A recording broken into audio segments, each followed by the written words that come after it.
সবাইকে বলছি first same এবং থার্ড সেম আমরা অ্যাটেন্ডেন্স কিন্তু খুব বিলো দেখতে পাচ্ছি। আগামীকাল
স্বাগত জানাচ্ছি। কিন্তু অনুষ্ঠান শুরু করার আগে সুমধুর যদি সঙ্গীত না হয় তাহলে অনুষ্ঠান কেমন ভাবে কেমন রকম একটা দেখা যায় না। তাই আমরা প্রথমে সুমধুর সঙ্গীত অর্থাৎ উদ্বোধনের মাধ্যমে আমাদের অনুষ্ঠান শুরু করব। উদ্বোধনী সঙ্গীত গাওয়ার জন্য বালুরঘাট বিএড কলেজে ডিএলএড এমএড এবং বিএড সেকশনের ছাত্রছাত্রীদের আমন্ত্রণ জানাচ্ছি তার উদ্বোধনী সঙ্গীত পরিবেশন করার জন্য।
ধন্যবাদ জানাই এত সুমধুর সঙ্গীত পরিবেশন করার জন্য। কারণ গানই আমার পূজা, গানের পরিচয়। এরা গান গিয়ে নিজের পরিচয় দিয়ে বেড়ায়। এবার উপরে বরণের পালা। আমরা বিশিষ্ট জনদের বরণ করে নেব। প্রথমে বরণ করে নেবে আমাদের বাড়ির গ্রুপ কলেজের ছাত্রছাত্রীরা। প্রথমে বরণ করে নেব জীবন মন্ডল মহাশয়কে, ডেপুটি ডিরেক্টর অফ এমপ্লয়মেন্ট, দক্ষিণ দিনাজপুর। তোমরা হাত টাইম দেবে।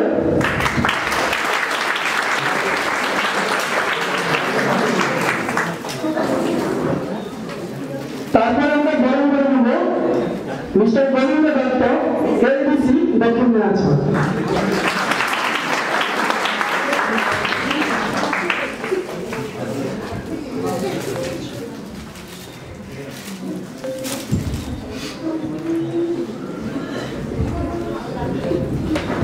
ক্যারিয়ার এমনি গড়ে ওঠে না। ক্যারিয়ার গড়ে তোলার জন্য একজন সুদক্ষ পরামর্শকের প্রয়োজন। পরামর্শ বিনা কখনো কিন্তু ক্যারিয়ার সফলভাবে গড়ে ওঠে না। যেমন মাঝিগুলি নৌকা সমুদ্রে কিংবা নদীতে তরমাল পারে, সেরকম কানখানি বিনা যদি ক্যারিয়ার করতে কেউ যায়, তার কিন্তু তরমাল অবস্থা হবে, কখনো কিন্তু জীবনে সাফল্য আসবে না।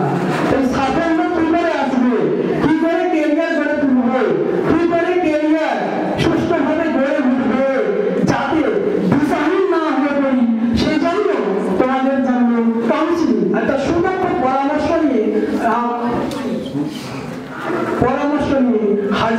হাজির হয়েছেন আমাদের সামনে বিশিষ্ট জনেরা। তাই আমরা প্রথমেই ডেকে নেব deputy director of employment exchange দক্ষিণ দিনাজপুর জীবন মন্ডল মহাশয়কে ওনার মূল্যবান বক্তব্য এবং পরামর্শ, যা তোমাদের জীবনকে উৎসাহিত করতে অনেকটা সাহায্য করবে এবং অনেক মূল্যবান পরামর্শ পাবে। সকল ছাত্রছাত্রী এবং মঞ্চে উপস্থিত প্রিন্সিপাল মহাশয় ও অন্যান্য প্রফেসরদের এবং আমাদের অন্যান্য স্টাফ যারা আছেন, তাদের নববর্ষের বা ইংরেজি নিউ ইয়ার, হ্যাপি নিউ ইয়ারের শুভেচ্ছা জানিয়ে শুরু করছি। অ্যাকচুয়ালি আমরা এর আগেও তোমাদের এখানে একটা প্রোগ্রাম করেছিলাম, সেটা যদিও অনেক দিন হয়ে গেছে। প্রোগ্রামটার নাম যদিও কেরিয়ার কাউন্সিলিং দেওয়া হয়েছে, অ্যাকচুয়ালি আমরা এগুলো স্কুল কলেজগুলোতে কেরিয়ার টক বলে থাকি, কারণ কাউন্সিলিং বিষয়টা অনেকটা বড় বিষয়। এতজনের মাঝখানে একজন স্পিকার কাউন্সিলিং করতে পারে না, তার জন্য সাইকোমেট্রিক টেস্টের প্রয়োজন হয়। সেই পদ্ধতির মধ্যে দিয়ে এগুলো পরে তবেই কাউন্সিলিংটা সম্ভব হয়। যাই হোক, আমরা এখানে এসেছি কিছু কেরিয়ার রিলেটেড ইনফরমেশন আপনাদের সামনে তুলে দেওয়ার জন্য। এখানে আশা করি সকলেই তো গ্র্যাজুয়েট এবং মাস্টার্স স্টুডেন্টস রয়েছে, তাই তো নাকি? তো এর মধ্যে গভর্নমেন্টের যে সমস্ত পোর্টালগুলো আছে এমপ্লয়মেন্ট রিলেটেড, সেই পোর্টালগুলোতে নাম নথিভুক্ত করেছেন। আচ্ছা, আছেন এরকম কে আছে? কেউ আছো তোমাদের মধ্যে? যেমন উৎকর্ষ বাংলা রয়েছে, ন্যাশনাল ক্যারিয়ার সার্ভিস পোর্টাল রয়েছে, এমপ্লয়মেন্ট পোর্টাল রয়েছে। এই পোর্টালগুলোতে নাম নথিভুক্ত করা রয়েছে কারণ তোমাদের 2 জন। দেখো, মাত্র এতজন, মোর দ্যান 100-এর মধ্যে মাত্র 2 জন এনরোলমেন্ট করেছে গভর্নমেন্টের পোর্টালগুলোতে। তো গভর্নমেন্টের কাছে তথ্যই নেই কত বেকার রয়েছে জেলাতে, এক্সাক্ট তথ্যটাই নেই। আমাদের জেলাতে বর্তমানে more than registered 1,20,000 job seeker রয়েছে, যেটা আমাদের পোর্টালে। তার বাইরেও তাহলে কতজন রয়েছে, তার থেকে বোঝা যাচ্ছে যে আমাদের শুধু জেলা নয়, সমগ্র ভারতবর্ষে আনএমপ্লয়মেন্টের রেটটা কতটা পরিমাণে। আমি রিসেন্টলি আসার আগে একটু তথ্য ঘাঁটছিলাম, তাতে একটা প্রাইভেট অর্গানাইজেশন রিসেন্টলি 2023 সালের নভেম্বর মাসে একটা রিসার্চ করেছে। সেখানে আনএমপ্লয়মেন্ট রেট ভারতবর্ষের মোট জনসংখ্যার প্রায় 7.5% দেখিয়েছে। এখন এই আনএমপ্লয়েড যারা রয়েছে, তাদের তো চাকরির খোঁজ যেমন রয়েছে, তেমনি যারা এমপ্লয়মেন্টের সঙ্গে জড়িত রয়েছে, কেউ ক্যাজুয়াল ওয়ার্কার রয়েছে, বা কেউ ডেইলি রেটেড রয়েছে, পার্ট টাইম রয়েছে, এরকম অনেক এমপ্লয়ি রয়েছে। কিন্তু তাদের বেশিরভাগ ক্ষেত্রে স্কিলের অভাব রয়েছে, এবং ভারতবর্ষে মোট স্কিল পার্সেন্ট শর্টেজ যেটা রয়েছে, স্কিল শর্টেজ রয়েছে প্রায় 75%। আমাদের যত এডুকেটেড পার্সন রয়েছে তার মধ্যে 75% আনস্কিলড রয়েছে। তাহলে কি হচ্ছে, সমস্যাটা কোথায়? আমাদের প্রচুর শিক্ষিত, মাস্টার্স করে রয়েছে, কেউ গ্রাজুয়েশন করেছে, কিন্তু চাকরির ক্ষেত্রে তাদের কোনো মূল্য নেই। শুধু পড়াশোনা করেছে কিন্তু চাকরির ক্ষেত্রে মূল্য নেই। গভর্নমেন্ট সেই সিদ্ধান্তটাকে, সেই বিষয়টিকে মাথায় রেখেই কিন্তু বিভিন্ন ধরনের স্কিল রিলেটেড যে এডুকেশনগুলো রয়েছে সেগুলো কিন্তু বাড়িয়েছে এবং ক্রমাগত সেটা চেষ্টা করছে। এই যে তোমাদের এখান থেকে কেরিয়ার কাউন্সেলিং করার পরে আমাকে আমার একটা ভিডিও কনফারেন্স রয়েছে প্রিন্সিপাল সেক্রেটারির সঙ্গে এই স্কিল সংক্রান্ত বিষয় নিয়ে, উৎকর্ষ বাংলা যেটা রয়েছে ওয়েস্ট বেঙ্গল গভর্নমেন্টের, সেই বিষয় নিয়ে আজকে একটা আলোচনা রয়েছে। তাহলে আমাদের মূল লক্ষ্য, আমাদের যে কনভেনশনাল ওয়েতে যে আমরা পড়াশোনা করে এসেছি, এখন বিএড করছো তোমরা, আশা করি সকলেরই স্কুলে চাকরি হবে, কিন্তু এটা নেগেটিভটা তো ধরেই নিতে হবে যে 100%-এর মধ্যে 100%-এর চাকরি তো অসম্ভব নয় গভর্নমেন্টের। তো বাকিরা কি করবে? দক্ষিণ দিনাজপুর জেলাতেও 5-7 হাজার টাকার চাকরি পাওয়া যায় যদি স্কিলড রেসপেক্টিভ সেক্টরের স্কিলটা থাকে। আমি গতকালকে দুটো ইন্ডাস্ট্রিতে ভিজিট করেছিলাম, তাদের লোক প্রয়োজন কিনা।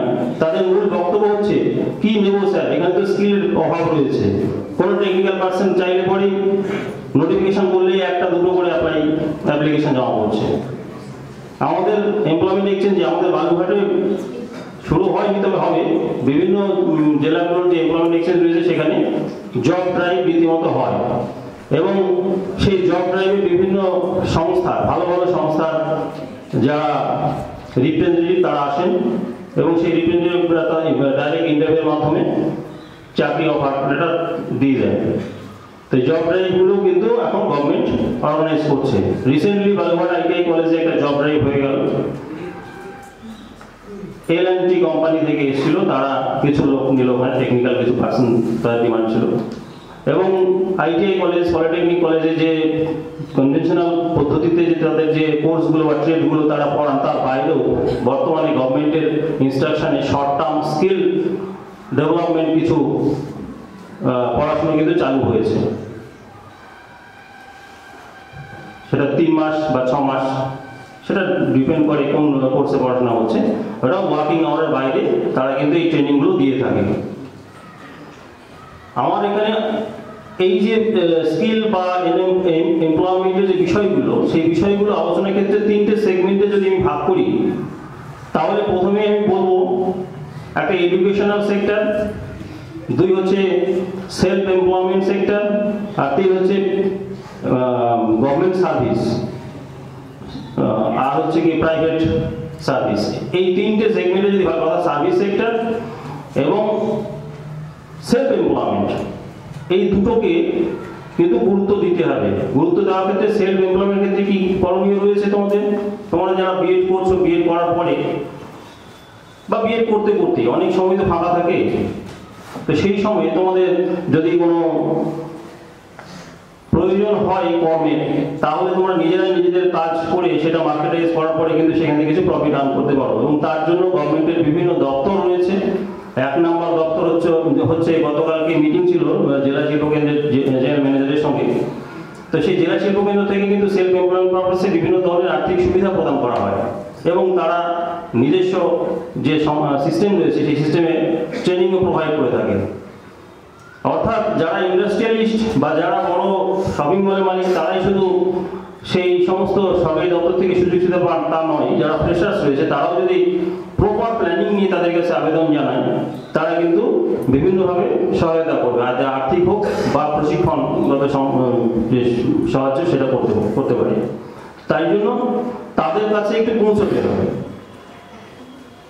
শুধু ঘরে বসে থাকলে হবে না, পৌঁছতে হবে। এখন ঘরে বসে চাকরির সেই সুযোগ পাওয়ার কিন্তু আর আশা নেই। আগে যেমন ছিল এমপ্লয়মেন্ট এক্সচেঞ্জে কাজ করে ঘরে বসে থাকো, কল লেটার যেত, কল লেটার যাওয়ার পরে সেখানে ইন্টারভিউ দিয়ে চাকরি হয়ে যেত। এখন কিন্তু আর সেটা নেই, সেটা তোমরাও জানো। এখন গভর্নমেন্ট সেক্টরের চাকরির পরিমাণ খুব সামান্য। এখন ওই জন্য প্রাইভেট সেক্টরগুলোর দিকে আমাদের এগোতে হবে।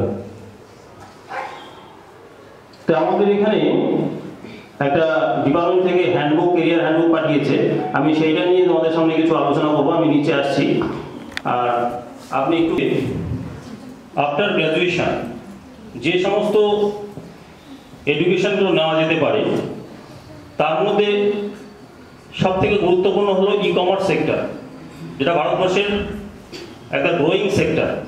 ই কমার্স সম্বন্ধে তোমরা মোরালেস সবাই জানো। আজ থেকে 5 বছর আগে ই কমার্সের যে সুবিধাগুলো সেগুলো কিন্তু আমরা পেতাম না। কিন্তু এখন ই কমার্সের কেউ একজন উদাহরণ দেবে যে এই সুবিধাটা তোমার পাচ্ছ হাতের কাছে? একটা উদাহরণ বলো তো। Very good.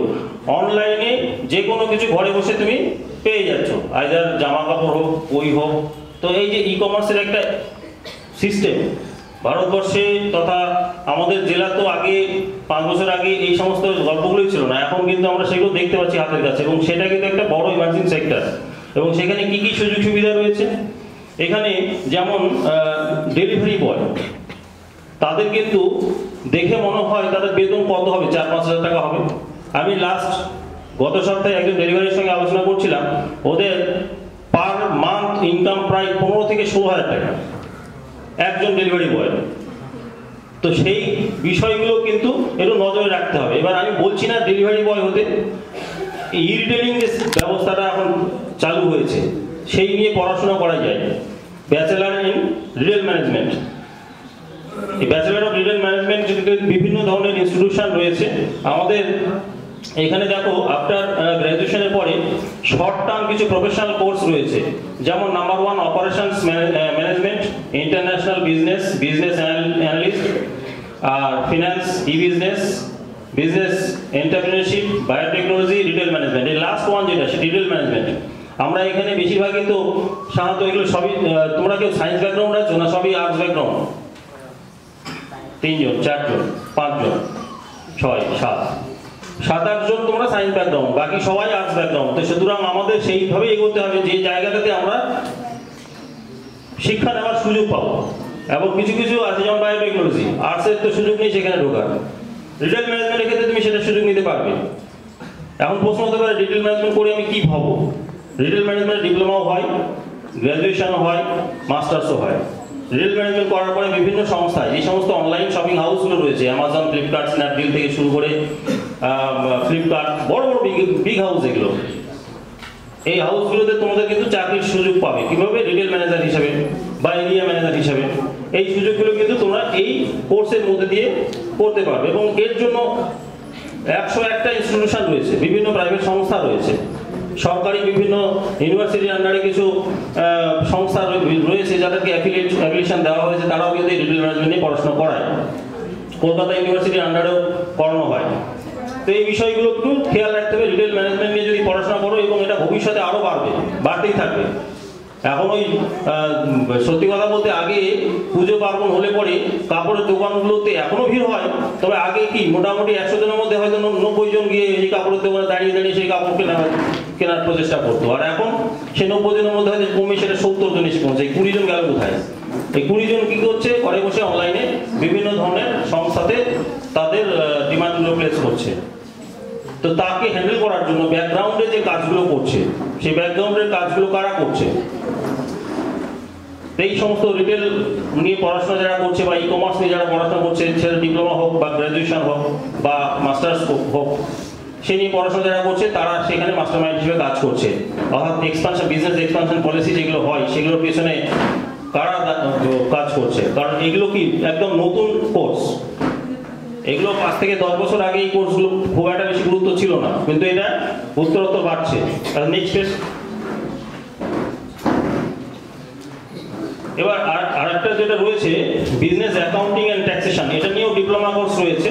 সেটা নিয়ে বিজনেসের বিভিন্ন যে সমস্ত বিজনেস হাউসগুলো রয়েছে, সেই বিজনেস হাউসগুলোতে ট্যাক্সেশন কনসালটেন্ট হিসেবে জব পাওয়ার কিন্তু সুযোগ রয়েছে। সেটা বেশি দিনের কোর্স না, 6 মাসের কোর্স, ডিপ্লোমা কোর্স, সেটা করা যেতে পারে। তো এরকম একাধিক কোর্স রয়েছে। Next, financial planner. কোনো একটা ইন্ডাস্ট্রিয়াল হাউসে ফিনান্সিয়াল প্ল্যানিং খুব একটা গুরুত্বপূর্ণ কাজ। সেটার জন্য ডিপ্লোমা বা গ্র্যাজুয়েশনের কোর্স রয়েছে, এবং খুব শর্ট ডিউরেশন। ডিপ্লোমার ক্ষেত্রে 6 মাস এবং গ্র্যাজুয়েশনের ক্ষেত্রে 2 বছর পর্যন্ত কিন্তু এই পড়াশোনাগুলো করলে সুযোগগুলো কিন্তু পাওয়া যাবে।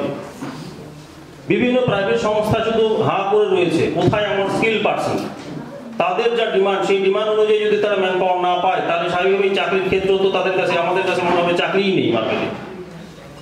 কিন্তু লাস্ট যে গত মাসে একটা আইটিআই কলেজে যেটা জব ড্রাইভ হলো, প্রায় 10টা এমপ্লয়ার এসেছিল, ইন্ডাস্ট্রিয়াল ইউনিট থেকে লোক এসেছিল। তাদের বিভিন্ন ডেজিগনেশনের প্রয়োজন রয়েছে, বিভিন্ন ট্রেডের তার লোক ডিমান্ড করেছে, কিন্তু সব আইটিআই কলেজে সব ট্রেড পড়ানো হয় না। তো যেগুলো পড়ানো হয় তার মধ্যে থেকে কিন্তু 100 জনের মধ্যে মোটামুটি 60-70 জন তারা কিন্তু সেখান থেকে সিলেক্ট করছে।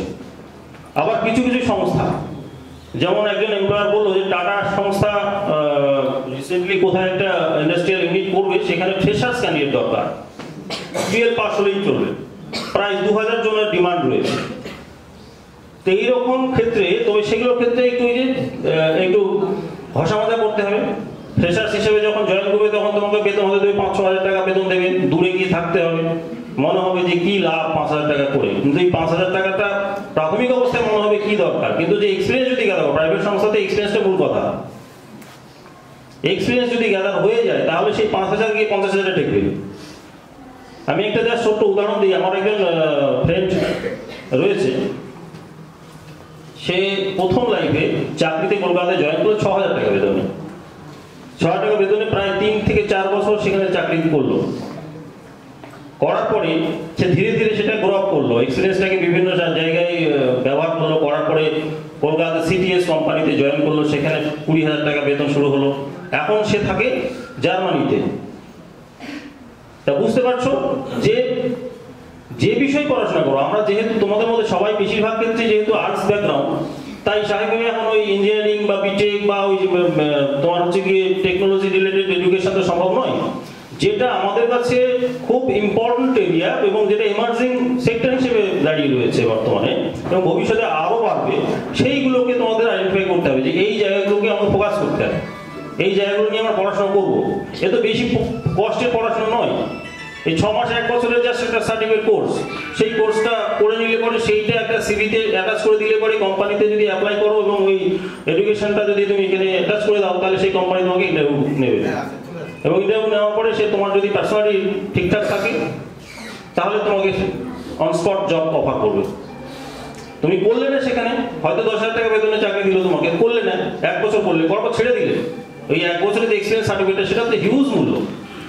দেখো, গভর্নমেন্ট সার্ভিস সবাই করতে চায়, কে না করতে চায়, কিন্তু গভর্নমেন্ট সেক্টরে সার্ভিস সেক্টরে যে ভ্যাকেন্সি সেটা তো উত্তরোত্তর কমছে, সেটা তোমরাও জানো, আমাদের থেকে বেটার জানো, কারণ আমরা 1 যুগ আগে চাকরি পেয়েছি। 2007 সালের আমার ব্যাচ, আমার এই চাকরি 2007 সাল, আর এখন 24 সাল, এত বছর আগেকার তথ্যের সঙ্গে এখন কিন্তু তথ্য মিলবে না। এবং আগে আমাদের অফিসে স্টাফ স্ট্রেন্থ ছিল প্রায় 20 জনের কাছাকাছি, এখন সেটা এসে পৌঁছেছে 6 জনের। তো সব অফিসে, শুধু আমাদের অফিসে না, ডিএম অফিস থেকে শুরু করে বিডিও, সব জায়গাতে স্টাফের সংখ্যা কমে গেছে এবং সেখানে কি হচ্ছে, কন্ট্রাকচুয়াল বা ক্যাজুয়াল স্টাফদের দিয়ে কাজগুলো করানো হচ্ছে। আর কম্পিউটারাইজেশনের ফলে স্বাভাবিকভাবে যেখানে 5 জন দরকার হবে সেখানে 1 জন দিয়েই সমস্ত কাজ হয়ে যাচ্ছে। তাই গভর্নমেন্ট সেক্টরের ক্ষেত্রে কিন্তু সংকুচিত। আমি গভর্নমেন্ট সেক্টরের বিষয়টা বলছি না, আমার সঙ্গে যিনি এসেছেন গোবিন্দবাবু, উনি গভর্নমেন্ট সেক্টরটা নিয়ে ভালো জানেন এবং রিসেন্ট উনি যেহেতু কোয়ালিফাই করেছেন, উনি আরো বিস্তারিত বলবেন কি কি চাকরির সুযোগ সুবিধা রয়েছে।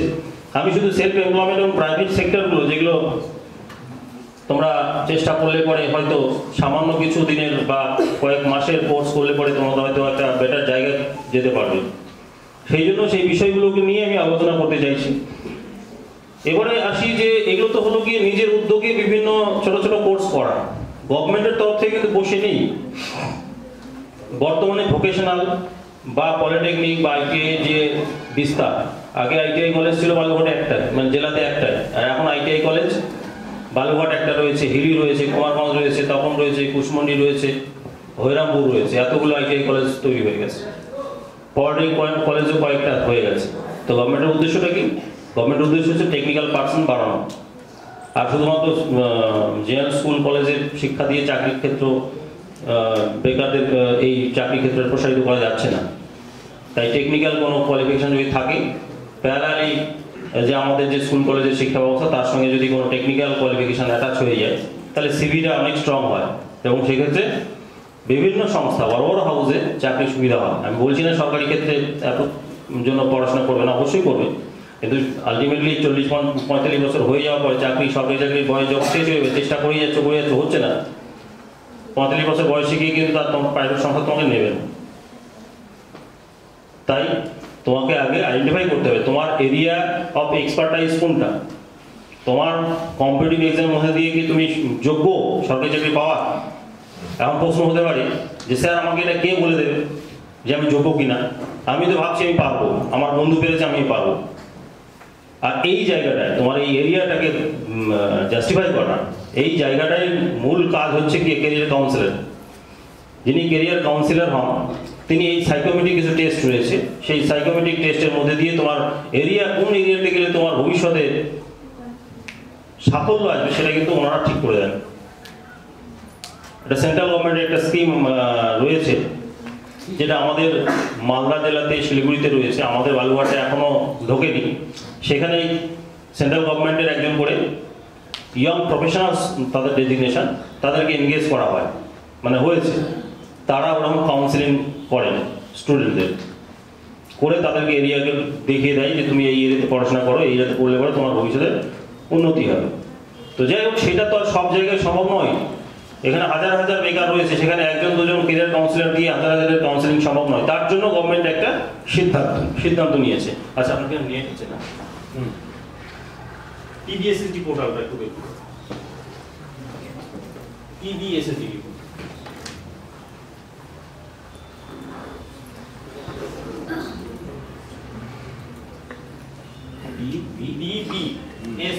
চলে এসেছিলেন নিচে,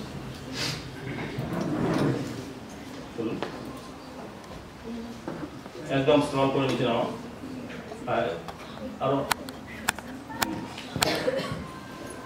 পুরোটা ওপেন হয়ে গেছে। এইদিকে আপনার বাঁদিকে থাকবে, হ্যাঁ এদিকে তো কিছু দেখাচ্ছে।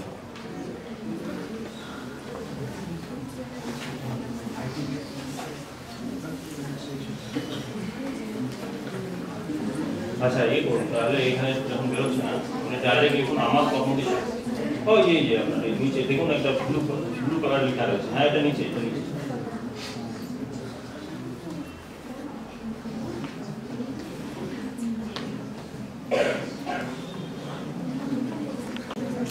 এবার দেখুন, গভর্নমেন্টের তরফ থেকে কিন্তু প্রচেষ্টার কমতি নেই।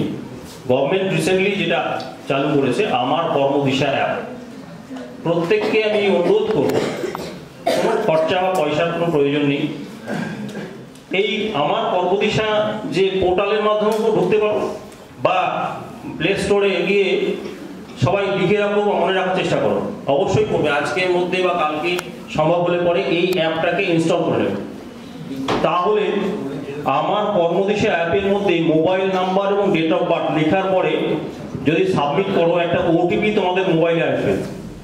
ওটিপিটা যেহেতু রিসেন্টলি অ্যাপটা টাটা কোম্পানি থেকে লঞ্চ করা হয়েছে গভর্নমেন্টের তরফ থেকে, ওটিপিটা ঢুকতে হয়তো কিছুটা সময় নিচ্ছে, হয়তো 10 মিনিট বা 15 মিনিট লাগতে পারে, আবার কারো সঙ্গে সঙ্গে চলে আসে। তো ওটিপিটা পাওয়ার পরে ওটিপি সাবমিট করলে পরে তার কিছু তোমাদের বেসিক ইনফরমেশন চাইবে, নাম, তারপরে তোমার আধার কার্ড নাম্বার, যদিও আধার কার্ডটা ম্যান্ডেটরি নয়, তারপরে মোবাইল নাম্বার, অ্যাড্রেস, বেসিক কিছু ক্যাটাগরি, এই বিষয়গুলো দেওয়ার পরে সাবমিট করলে পরপর কিছু ভিজুয়াল কোশ্চেন তোমাদের সামনে উঠে আসবে একটা একটা করে।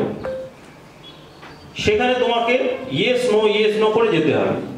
অবশ্যই এটা কিন্তু এলোপাথারি করবে না, যেটা তোমাদের ভালো লাগা, তোমাদের মনে হচ্ছে, ধরো একটা জুট মিলের ছবি দেওয়া আছে, জাস্ট একটা ছবি দেওয়া আছে, গিয়ে ওখানে ইয়েস আর নো লেখা আছে, অর্থাৎ লাইক বা ডিসলাইক, সেটা ভেবে তোমার যদি কোনো মনে না ভালো নাই লাগে তাহলে ডিসলাইক করে দিলে, বা কোনো একটা সরকারি অফিসের ছবি দেওয়া আছে, লাইক ডিসলাইক করলে, করে লাস্টে কোশ্চেন শেষ হওয়ার পরে সাবমিট অপশন ক্লিক করতে হবে।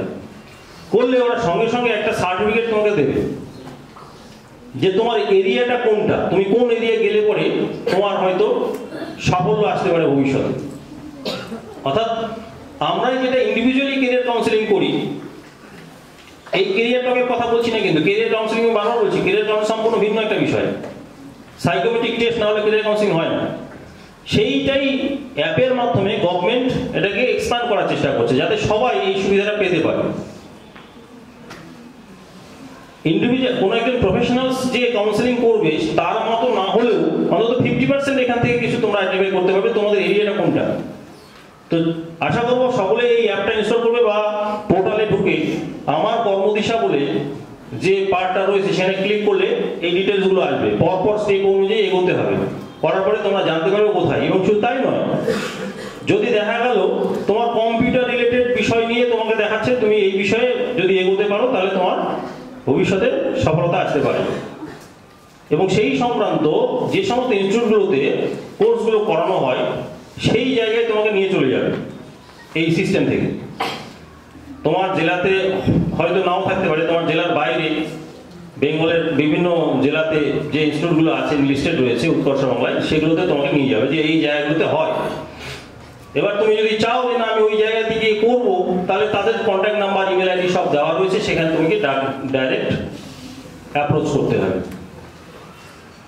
এটা কিন্তু সম্পূর্ণ ফ্রি অফ কস্টে, কোনো পয়সার প্রয়োজন নেই। এবং যে তোমরা ট্রেনিংটা নেবে সেটাও ফ্রি অফ কস্টে, এটা সম্পূর্ণ গভর্নমেন্ট বিয়ার করবে। এটা হলো গিয়ে উৎকর্ষ বাংলা যেটা প্রজেক্ট রয়েছে পশ্চিমবঙ্গ সরকারের, সেটাই এটারই বৃহত্তর পার্ট, যেটা যেখান থেকে এই কনসেপ্টটা এসছে। উৎকর্ষ বাংলাটা অ্যাকচুয়ালি তো পশ্চিমবঙ্গের যে প্রকল্প, সেটা পশ্চিমবঙ্গের সরাসরি নিজস্ব স্টেট গভর্নমেন্টের প্রকল্প নয়, এটা অ্যাকচুয়ালি সেন্ট্রাল গভর্নমেন্টের একটা প্রকল্পের একটা অংশ, যেটা দীনদয়াল উপাধ্যায় যে যোজনাটা রয়েছে সেই তারই একটা অংশ এটা। এবং সেইটা তুমি এই উৎকর্ষ বাংলায় যে পোর্টাল রয়েছে সেখানে ওই স্কিমটার নাম দেওয়া রয়েছে, সেই স্কিমটা ঢুকে তোমার দেখতে পাবে। এটা অ্যাকচুয়ালি সেন্ট্রাল গভর্নমেন্টের স্কিল ডেভেলপমেন্ট যে ট্রেনিংগুলো হয় অল ওভার ইন্ডিয়াতে, সেই আওতায় যাতে তোমাদের নিয়ে আসা যায় সেই জন্য এটা করা হয়েছে। এবার সেন্ট্রাল গভর্নমেন্ট এছাড়াও তোমরা উৎকর্ষ বাংলার মাধ্যমেও করতে পারো। জেলাতেও আমাদের কিছু টিপি রয়েছে, ট্রেনিং প্রোভাইডার রয়েছে, যেই যে বললাম 3 মাস 6 মাস, কেউ যদি এসি মিস্ত্রি, এসি টেকনিশিয়ান হতে যায়, কেউ যদি ফিটার তো আইটিআইতেই করায়, আদার দেন আইটিআই যে সমস্ত ট্রেডগুলো আছে সেগুলো কিন্তু কিছু কিছু টিপি আমার ট্রেনিং প্রোভাইডার আমাদের জেলাতে আছে। তো সেই জেলাতে তথ্যগুলো কিন্তু তুমি পিবিএসএসডি পোর্টালের মধ্যে পেয়ে যাবে, যে কারা কারা আমাদের এনলিস্টেড রয়েছে, তাদের সঙ্গে তুমি যোগাযোগ করে করতে পারো। এছাড়া আরেকটা বিষয়, পিএমকেভিওয়াই বা পিএমকেকে, যে প্রধান কেন্দ্রীয় সরকারের দুটো স্কিম রয়েছে, যেটা মাদার স্কিম, যেটা স্কিল ইন্ডিয়া, যে স্কিল ইন্ডিয়ার স্কিমটা গভর্নমেন্ট ঘোষণা করেছিল, সেই স্কিম ইন্ডিয়ার প্রকল্পের দুটো অংশ, পিএমকেভিওয়াই প্রধানমন্ত্রী কৌশল বিকাশ যোজনা এবং পিএমকেকে প্রধানমন্ত্রী কৌশল কেন্দ্র। এই দুটোর আন্ডারও বিভিন্ন ইনস্টিটিউশন রয়েছে, তাদের প্রচুর ট্রেড রয়েছে। পিএমকেভিওয়াই আন্ডারে যেমন 2100 ট্রেড রয়েছে, এমন কোনো ট্রেড নেই সেটা তারা ছেড়েছে। তো যেটা তোমাদের মনে হবে কমফর্টেবল সেই বিষয় নিয়ে তোমরা কিন্তু পড়াশোনা করতে পারো সেইখানে, সেগুলো সবই বলছি ফ্রি অফ কস্টে। তোমাদের বিএড পড়ার ফাঁকে ফাঁকেও তোমরা কিন্তু যদি সম্ভব হয় যোগাযোগ করে রাখবে, বিএড শেষ হলে তারপরে সেই কোর্সগুলো করে নেবে।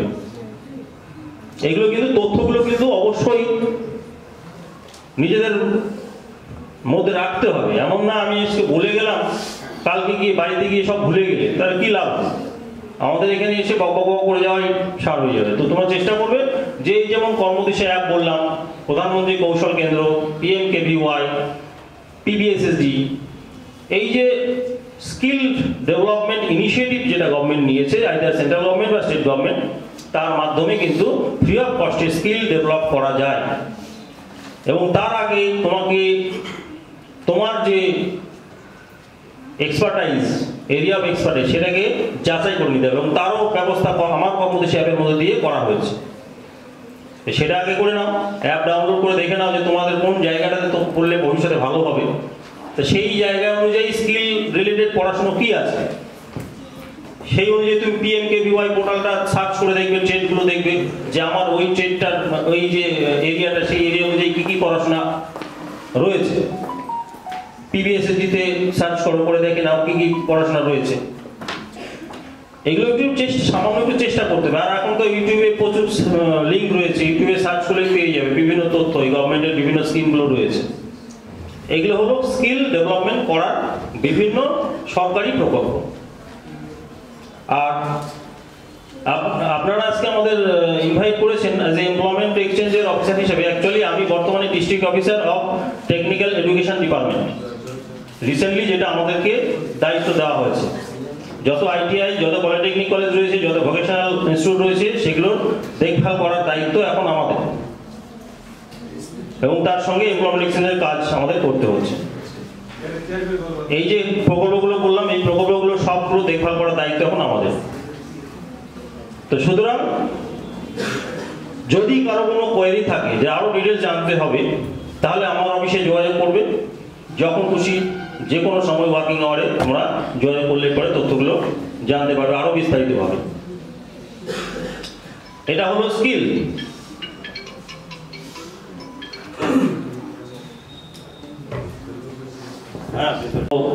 যেটা বলছিলাম স্কিল রিলেটেড এডুকেশন সুবিধাগুলো নিয়ে আলোচনা করলাম। এবার সেলফ এমপ্লয়মেন্টের বিষয়টা আছে। সেলফ এমপ্লয়মেন্ট, এবার অনেকের মনে হতে পারে যে আমি স্কিল বাড়াবো না, আমার যা স্কিল আছে, আমার এখন ফ্যামিলিতে আর্থিক সুবিধা প্রদান করা আমার দায়িত্ব, আমার বয়স এখন 30-এর কাছাকাছি, আমাকে এখন চাকরির ক্ষেত্র বা কর্মসংস্থানের ব্যবস্থা করতে হবে, আইদার চাকরি বা আমাকে সেলফ এমপ্লয়মেন্টের মধ্যে দিয়ে বা নিজে কিছু করতে হবে। তার জন্য গভর্নমেন্ট কি সুবিধা রেখেছে? প্রথমে আমি যেটা বলেছিলাম যে জেলা শিল্প কেন্দ্র, জেলা শিল্প কেন্দ্রতে যোগাযোগ করতে হবে। কেউ যদি মনে করে না আমি চাষবাস নিয়ে কিছু ডেভেলপ করতে চাইবো, তাহলে এগ্রিকালচার আমাদের অফিসাররা রয়েছেন, তাদের সঙ্গে যোগাযোগ করতে পারে। এবার উদ্যান পালন বলে নতুন একটা রিসেন্টলি খুব হইচই চলছে, উদ্যান পালন। এই যে ড্রাগন ফ্রুট এখন বাজারে অহরহ দেখা যায়। এই যে প্রোডাক্টটা তৈরি হলো, এই প্রোডাক্টটা হঠাৎ একজন কৃষক নিজে নিজে তো তৈরি করতে পারলো না, তার পেছনে প্ল্যানিং, তার পেছনে ইনভেস্টমেন্ট, তার পেছনে ট্রেনিং, কিভাবে চাষ করতে হবে। এই বিষয়টা দেখভাল করে ডিস্ট্রিক্ট হর্টিকালচার অফিসার, যেটা ডিএম অফিসের 3 তলায় ওনার অফিস। ওনার অফিসে যোগাযোগ করলে এই বিষয়গুলো, ফুল চাষ, ফল চাষ কিভাবে করা যায়, অল্প একটু জায়গাতে ফুল ফল চাষ করে কিভাবে কিছু আর্থিক সহায়তা করা যায়, সেগুলো কিন্তু ডিস্ট্রিক্ট হর্টিকালচার অফিসের সঙ্গে যোগাযোগ করলে কিন্তু আরো বিস্তারিতভাবে তোমরা জানতে পারবে।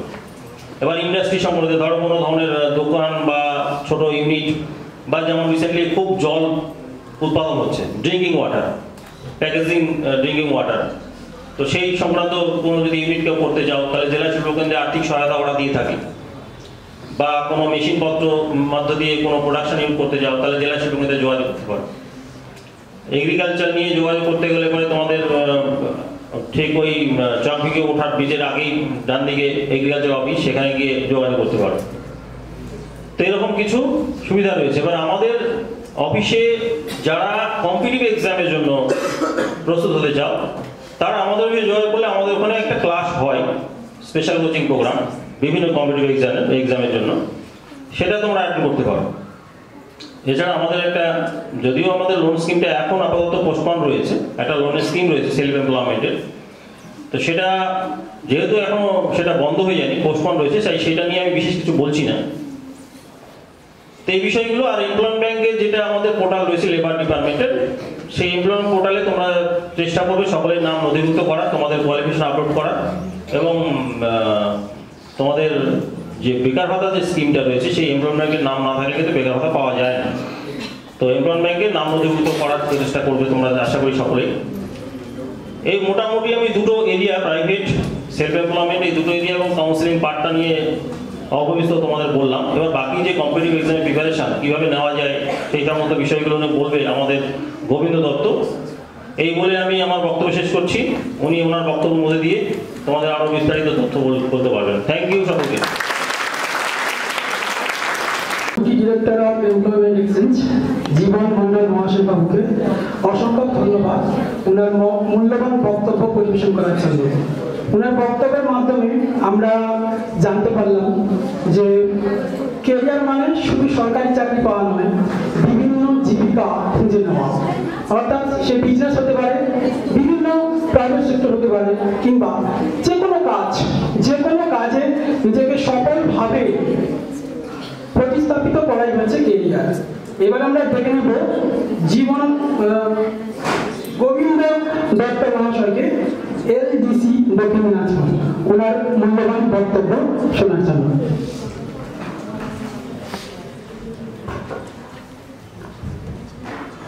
Good afternoon, Principal Sir.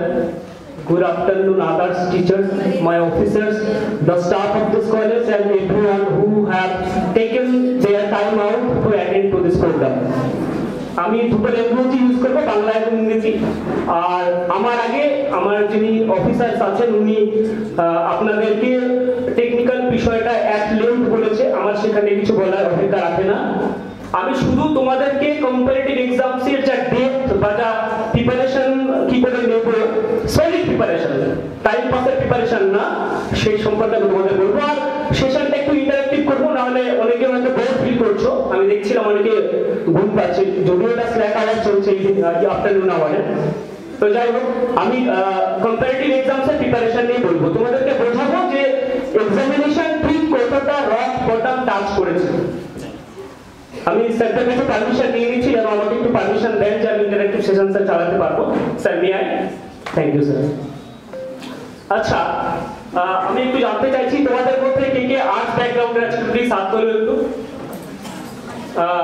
রাফলি 80%। Science background? ওকে, দেখো আমি কম্পারেটিভ এক্সামসের জন্য বলবো, কারণ যেহেতু স্যার বলে ফেলেছে অলরেডি অনেকটা, তো আমি জাস্ট জিজ্ঞেস করছি। দেখো আমাদের প্রিপারেশনের মধ্যে বা আমরা যেভাবে গ্রুম হয়েছি, the way we have been groomed since our childhood was absolutely wrong and it's time that we change our course of action. আচ্ছা আমি একটা সেন্টেন্স বলছি, তোমরা প্লিজ একটু বলবে এই সেন্টেন্সটাকে একটু ট্রান্সলেট করবে। আমি খুব সিম্পল সেন্টেন্স দেবো। আচ্ছা কেউ বলতে পারবে আমি এই বিষয়টি জানি বা আমি এই ঘটনাটি জানি? Can any one of you translate this in English? And it must be correct sentence. Yes ma'am, please. I know this topic. I'm sorry ma'am, this is absolutely wrong answer. This is the way we have been groomed and I was shocked. আচ্ছা আমার second sentence, আচ্ছা কেউ বলবে এটা যে আমি এই বিষয়টি জানি? দেখো সেন্টেন্সটা কি মানে কি কত ইজি লাগছে। Yes please sir, please. I am aware of this situation. Situation is not event, right?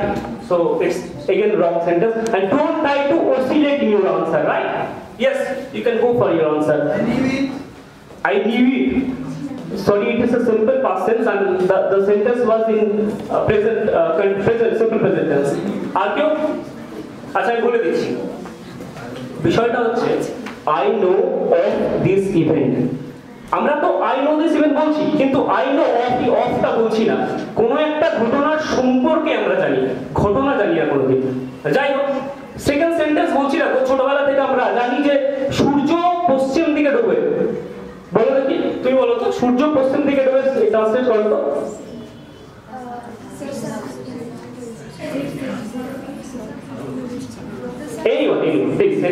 Anyone from the front row?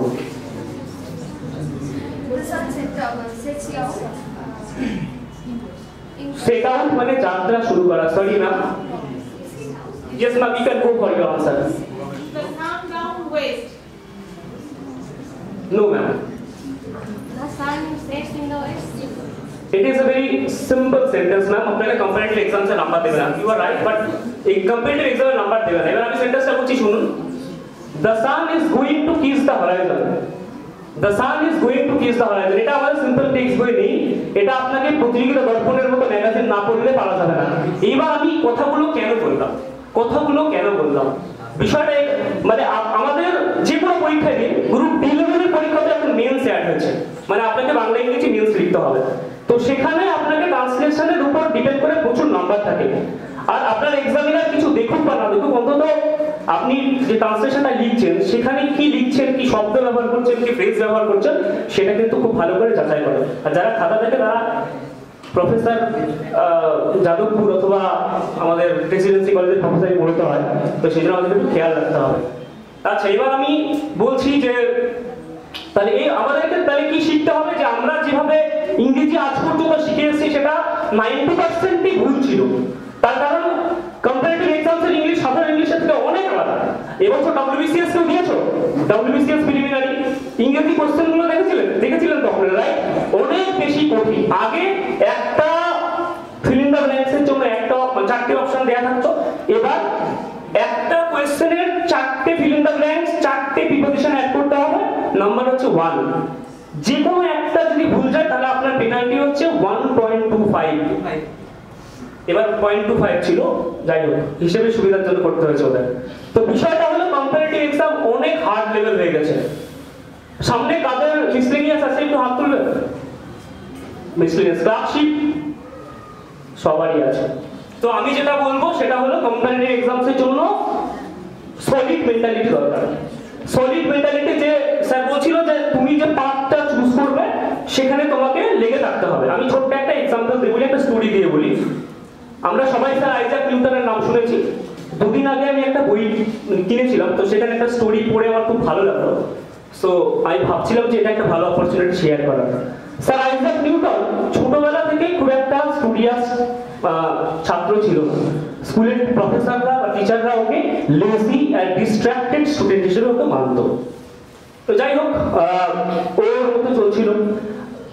Language পেপারে বরাবরই ফেল করতো, শুধু ম্যাথ ফিজিক্স খুব ভালো লাগতো। এইবার এমন একটা সময় আসে যখন ওর বয়স 27 years, when he was 27 years of his age, তখন ও কিছু থিওরেম লেখে। থিওরেমটা হচ্ছে ক্যালকুলাস, ডেরিভেটিভ আর ক্যালকুলাসের ফাদারও কিন্তু আমাদের স্যার আইজাক নিউটন। কিন্তু কেমব্রিজ ইউনিভার্সিটির এক প্রফেসর যার নাম রবার্ট হুক, সেই থিওরিটাকে পুরো ডাস্টবিনে ফেলে দেয়। বলেছিল যে এটা একটা বাজে থিওরেম, যার কোনো ভিত্তি নেই। প্রচন্ড লেগেছিল হার্টে স্যার আইজাক নিউটনের। ও ভেবেছিল যে আমি এত খাটলাম, 10 ইয়ার্স ডিভোটেড করলাম এই থিওরেমটাকে ডিসকভার করার জন্য, আর সেটা নাকি ছুঁড়ে ফেলে দেওয়া হলো। তখন রয়্যাল একাডেমি থেকে এই বিষয়টাকে জাজ করা হলো। তো রবার্ট হুকের সাথে ওর বরাবরই তারপরে একটা বোঝাপড়ার একটা সমস্যা চলছিল। স্যার আইজাক নিউটনের বিষয়টা এতটা খারাপ লেগেছিল, ও বলতে বাধ্য হয়েছিল যতদিন না পর্যন্ত এই হুক সাহেব মারা যাচ্ছে ততদিন আমি আমার থিওরি পাস করবো না। তার মানে the moral of the story is that sir Isaac নিউটনের তার নিজের থিওরির উপরে এতটা বিশ্বাস ছিল যে সেখানকার প্রফেসররা তার থিওরিকে রিজেক্ট করার পরেও সে কিন্তু ছেড়ে যায়নি। তো এই সিচুয়েশনটা আমাদের ক্ষেত্রেও সেম। কম্পারেটিভ এক্সাম দিতে গিয়ে আমার 7 বছর লেগেছে। এই বছর আমি সেকেন্ড টাইমের জন্য WBCS এর বেস দিতে পেরেছি। মানে খুবই, যদি আপনাদের মেন্টালিটি খুব হার্ড না থাকে, যদি মেহনত করার যদি আপনাদের যদি ইন্থু না থাকে, তাহলে কিন্তু খুব সমস্যা হয়ে যাবে। তো এটুকুই বলবো যে আপনি যেই পাথটাই চুজ করেন না কেন, যেই পাথই হতে পারে, আপনি ইংরেজি নিয়ে আগান, ম্যাথ নিয়ে আগান, আপনাকে কিন্তু ধরে থাকতে হবে, একদিনে হবে না। এবার আমি বলবো যেটা, সেটা হলো যে ক্লাস 10 এর পর আপনি কি কি পরীক্ষার জন্য এলিজিবল, ক্লাস 12 এর পর, ক্লাস গ্র্যাজুয়েশনের পর আমি পাই টু পাই বলে যাবো। তার আগে বলি, যেহেতু আপনারা গ্র্যাজুয়েশন করার পরে এখানে বিএড ট্রেনিং অলরেডি নিচ্ছেন বা অনেক হয়তো নিয়ে ফেলেছেন, আপনাদের ক্ষেত্রে অপরচুনিটি যেটা আছে সেটা হলো সিটেট। আমি রাজ্য সরকারের গল্প তো আপনারা জানেনই। তো সিটেট আপনাদের প্রত্যেক বছরই মোরাললেস হয়। আপনারা সবাই সিটেট অলরেডি কারা কারা কোয়ালিফাই করেছেন হাত তুলবেন। পেপার 1 আর পেপার 2, আর বাকিরা সিটেট কারা কারা দিচ্ছেন এবছর হাত তুলবেন তো একটু। আচ্ছা, হবে তো সিটেট এবার না?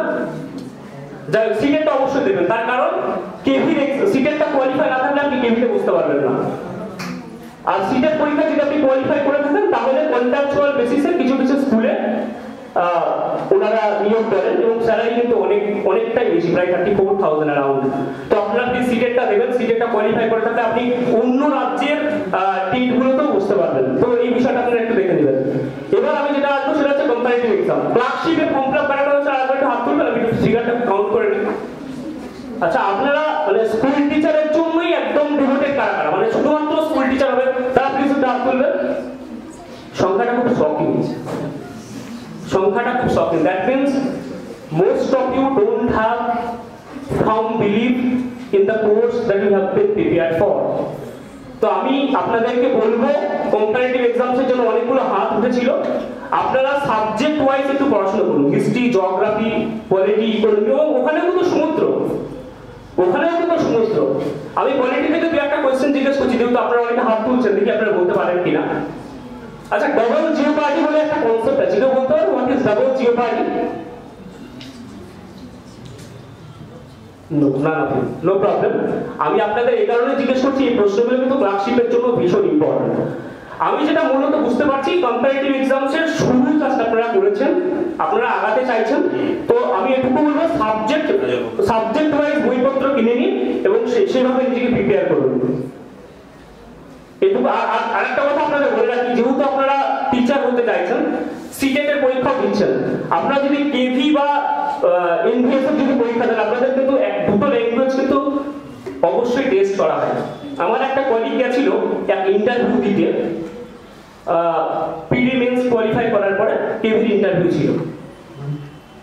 শুধুমাত্র ইন্টারভিউ বোর্ডে গিয়ে ল্যাঙ্গুয়েজ না জানার জন্য তার চাকরিটা হলো না। আমার খুব ক্লোজ ফ্রেন্ড, প্রাইমারি উনি টিচার, উনি কেভির জন্য চেষ্টা করছিলেন। শুধুমাত্র ইংরেজি এবং হিন্দি। ইন্টারভিউয়ার জিজ্ঞেস করলো হিন্দিতে, এবার বলছিল স্যার আমি বাংলায় আনসার দেবো, তো বাংলায় তো আনসার দিয়েছিল, কিন্তু ইন্টারভিউয়ার পরিষ্কার বলেছিল আপনাকে যদি কেরালাতে পোস্ট করা হয় তাহলে আপনি বাংলায় কথা বলতে পারবেন।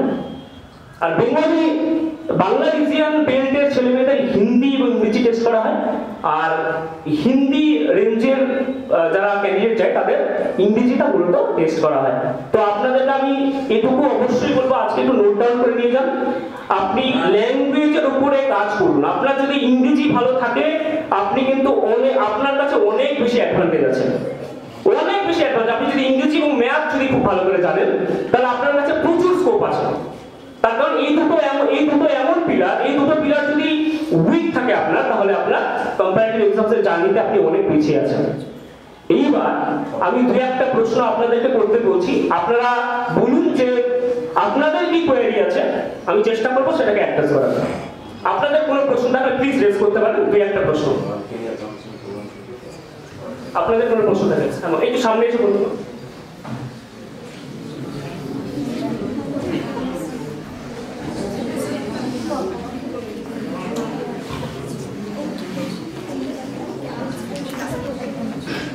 স্যার বললাম যে আমি তো যেহেতু আমার পাস আউট হয়েছে, বাট এখনো পর্যন্ত মানে 3-4 মাস ধরে এখনো পর্যন্ত চাকরি কোনো সংলাপ পাচ্ছি না। আমি একবার ডেটা এন্ট্রি অপারেটর বা ডেটা ম্যানেজার কন্যাশ্রী প্রকল্পের জন্য দুটো ফর্ম ফিল আপ অ্যাপ্লাই করেছি, বাট এখনো পর্যন্ত নোটিশ আসেনি বা অ্যাডমিট কার্ড আসেনি। সো আমি একটু ভীষণ অবসেস আছি, মানে বুঝতে পারছি না কি করবো, মানে এখনো পর্যন্ত চাকরির জন্য কোনো প্রিপারেশন। আপনি কিসে পাস আউট হয়েছেন? বিএতে। আমি আপনি কোন দিকে যেতে চাইছেন? বুঝতে পারছি না আসলে বিএড করার পর এমএ করতে চাচ্ছি কিনা, বাট একটু সন্দেহ লাগছে, কারণ এবার বসে থাকলে চুপচাপ বসে থাকলে। বুঝতে পেরেছি না, বুঝতে পেরেছি, থ্যাংক ইউ। আর স্যার বললাম যে আমি যেহেতু মানে ইংলিশ অনার্স নিয়ে পড়েছি, বাট অ্যাকচুয়ালি না আমার ম্যাথ বা হিস্ট্রি, জিওগ্রাফি, পল সায়েন্সের উপর ইন্টারেস্ট নেই, যেহেতু ওই জেনারেল অ্যাফেয়ার্স বা জেনারেল নলেজ বা কারেন্ট অ্যাফেয়ার্স যাই বলুন না কেন, আমার সেই জিনিসটা না মানে খুব একটা নলেজ নাই। ঠিক আছে না, মানে আপনি যদি একটু যদি গাইডলাইন করে কেরিয়ারের দিকে আমি কোন দিকে। I got your query, ma'am. I will definitely try to address your problem. আচ্ছা, তোমাদের মোরালে সবারই এই প্রবলেমটা আছে, যাদের অঙ্ক উইক আছে বা ইংলিশ উইক আছে বা জিএস সম্বন্ধে যাদের ভয় আছে, সত্যি স্বাভাবিক। জিএসটা প্রচন্ড চ্যালেঞ্জিং, প্রচন্ড চ্যালেঞ্জ। আপনি যদি এবছরে ডব্লিউবিসিএস এর কোয়েশ্চেন পেপারটা হাতে নেন আর গত 10 বছরের কোয়েশ্চেন পেপার হাতে নেন, দেখবেন প্রশ্ন দুটো আলাদা। আর আমরা এইটুকু সবাই অন্তত জেনে গেছি যে ডব্লিউবিসিএসটা ইউপিএসসি হয়ে যাচ্ছে এবং সেটাও খুব তাড়াতাড়ি, তাই তো? আমি আপনাদেরকে বলবো, দেখুন ম্যাম, পড়তে ভালো লাগে না এটা স্বাভাবিক, পড়তে কারোরই ভালো লাগে না। তার কারণ সাবজেক্টগুলো সত্যি ইকোনমিক্সের মতো সাবজেক্ট আমি যখন প্রথম নিয়েছিলাম, মানে আমি অনেক ফরচুনেট যে আমি জীবন স্যারের কাছে আমি কোচিং দিয়েছিলাম, তো আমার সেই ব্যাপারটা তৈরি হয়ে গেছিল। কিন্তু এটা সমস্যা, বালুরঘাটে কেউ ইকোনমিক্সের জন্য কেউ পড়ায় না, আর ইংরেজি টিচারও। তো বিষয়টা হলো যে আমি আপনাদেরকে বলবো প্রত্যেকটা বই আপনি 9-10 এর বইগুলো পড়েছিলেন, আপাতত ওগুলো পড়ার দরকার নেই। আপনি হিস্ট্রির জন্য জীবন মুখোপাধ্যায় দিয়ে শুরু করতে পারেন, ভূগোলের জন্য কার্তিক চন্দ্র মন্ডলের বইটা বেশ ভালো। তো আপনি সাবজেক্টগুলো নিন এবং সেগুলোকে চ্যাপ্টার ওয়াইজ একটু ধীরে ধীরে পড়ুন, স্লো রিডিং করুন, এবং আন্ডারলাইন করে পড়ুন, যেটা ভালো লাগছে সেটাকে খাতায় ঢুকে রাখুন। এইভাবে আপনি অ্যাপ্রোচ করতে পারেন। আর ম্যাথ ইংলিশের ব্যাপারে যেটা বলছিলেন, এই ইংরেজিটা হচ্ছে রেগুলার বিষয়। ইংরেজিটা আপনাকে রেগুলার করতে, ইংরেজিটা রেগুলার না করলে পিছিয়ে যাওয়ার পসিবিলিটি অনেক। তার কারণ আমরা অনেক সময় স্পেলিং খুব ভুল করি। এবছরে ডব্লিউবিসিএস এর ইংরেজি এতটা কঠিন দিয়েছিল ভাবার বাইরে, যেগুলো নরমালি পরীক্ষাতে আসে না। তার মানে স্যার যেটা বলছিল যে এক্সামিনেশন অনেক কঠিন হয়ে গেছে, তো তোমাদেরকে একটু ভালো করে প্রিপারেশন নিতে হবে। আর একটা কথা, এখানে অনেকেই ক্লুলেস আছে যে which route to take to, মানে আমি কি টিচিং প্রফেশনে যাব না আমি কম্পিটিটিভ এক্সামসের জন্য যাব। তো আমি আপনাদেরকে বলবো, make your profession out of your passion. আপনার প্যাশন কিসে সেটা আগে দেখুন। আপনি ভালো মতো জানলেন যে আপনি কোন দিকটা গেলে সাইন করতে পারেন। আপনার প্যাশনটাকে you have to find your own passion out. আপনাকে বুঝতে হবে যে আপনার স্ট্রেংথটা কোনটা। কারণ ইংরেজি স্ট্রেংথ হতে পারে, কারণ ম্যাথ হতে পারে, তো আপনি সেই দিকটা ফোকাস করুন, সেদিকটা নিয়ে আগানোর চেষ্টা করুন। টিচিং এর দিকে অনেক ভালো ব্রাইট ফিউচার আছে, মাঝখানে একটু স্ল্যাক সেশন চলছে, বাট হয়তো সেটা ইমপ্রুভ হয়ে যাবে। আর আপনারা সেন্ট্রালের জন্য খাতুন অবশ্যই হয়ে যাবে। বিহারেও টেট চলছে, মাঝে মধ্যে ইউপি টেটও হয়, তো আপনারা সেগুলোতে অ্যাপিয়ার করুন। আমাদের ওয়েস্ট বেঙ্গলের আর হ্যাঁ, আমি অবশ্যই বলবো কম্পারেটিভ এক্সামসের জন্য ফর্ম ফিল আপ তো মনে হয় শেষ হয়ে গেল, ক্লাসশিপের 29 লাস্ট ডেট ছিল। আপনারা প্লিজ কম্পারেটিভ এক্সামসের জন্য শুরু করুন, তার কারণ যদি একটা কেরিয়ার খুব দরকার। আপনারা শুনলে হয়তো অবাক হবেন যে পশ্চিমবঙ্গের যা পপুলেশন তার 1.5% লোক হচ্ছে সরকারি চাকরি করে। বিষয়টা প্রচন্ডই শকিং। আর লাস্ট 5 বছর ধরে একটু স্ল্যাক সেশন তো চলছে, তো আপনাদেরকে বলবো একটু প্রিপারেশনটা ভালো করে নিন আর চেষ্টা করুন আপনার স্কিলটাকে বোঝা যে কোন দিকে গেলে আপনি তাড়াতাড়ি একটু এগিয়ে যেতে পারবেন। প্রিপারেশন তাড়াতাড়ি শুরু করুন, টিচিংটাকে আপনার যেহেতু নিয়ে ফেলেছেন তো সেটা করুন, অবসর সময় যেটা পাচ্ছেন সেটা আপনি কম্পারেটিভ এক্সামসের জন্য পড়াশোনা করুন। আর লাস্ট একটা কথা বলি, যেই ডিসিশনটাই নেন না কেন আপনি সেটাকে ধরে থাকুন। আপনাদের নিশ্চয়ই বিবেকানন্দের সেই কোটেশনটা মনে আছে, নাহলে আমি রিকল করিয়ে দেবো। কিছুদিন আগে রতন টাটা তার একটা ইন্টারভিউ কোটেশনটা বললো, তারপরে আমার বেশ কোটেশনটা মনে পড়ে গেল এবং আমি দেখলাম যে কোটেশনটা কতটা গুরুত্ব আছে। আমি আপনাদেরকে সেই কোটেশনটা বলবো, আপনারা ফিল করার চেষ্টা করছি কোটেশনটা কতটা ইম্পর্টেন্ট। আজ থেকে কোটেশনটা প্রায় 100 বছর আগে বলা, কিন্তু এখনো ভ্যালিড আছে। কোটেশনটা হচ্ছে, আপনারা, আমি ইংরেজিতে পরে বলছি, আমি বাংলাতে বলি, আপনারা যে ডিসিশনটাই নেন না, আপনি ভাববেন না যে আমি তো হিস্ট্রি নিয়ে পড়াশোনা করেছি, তাহলে কি আমি এলিজিবল না, আমি পলিটিক্যাল সায়েন্স নিয়ে পড়াশোনা করি, তাহলে কি আমার কিছু হবে না, এরকম ভাবার কিচ্ছু নেই। Take up one idea, make that one idea your life, let your brain, your muscle and every part of your body be full of that idea, then you will be successful in your life, and this is how a genius is produced. আপনি যে কোনো একটা idea নিন, সেই আইডিয়াটাকে ধরে থাকুন, আপনাকে অনেক চেষ্টাইজ করবে যে এটা কি হবে, স্কুলের পড়াশোনা করে কি হবে। আমি যখন পড়াশোনা করতাম ভাবতে পারবেন না যে লোকে কি পরিমাণ নেগেটিভিটির কথাবার্তা বলতো যে কি হবে পড়াশোনা করে, কিন্তু ধৈর্য অধ্যবসায় থাকলে আপনার জেনে রাখেন নাথিং ইজ ইম্পসিবল, আপনি সবই করতে পারবেন। আর আপনাদের কম্পারেটিভ এক্সামসের জন্য যদি কোনো কোয়েরি এবং ক্লাসের প্রয়োজন হয়, আমাদের অফিসে class free of cost class চলে, টাকা পয়সা কিছু নেওয়া হয় না, আপনি সেই ক্লাস অবশ্যই অ্যাভেল করতে পারেন। আর আপনার প্রিপারেশন আমি খুব হোপফুল, আপনি যদি জেদের সাথে আসেন, আপনি যদি দৃঢ় মানসিকতা নিয়ে আসেন যে আমি এখান থেকে চাকরি নিয়ে যাবো, যত কঠিনই হোক না কেন আপনি অবশ্যই পারবেন। সবাইকে ধন্যবাদ, স্যারদেরকে অনেক ধন্যবাদ।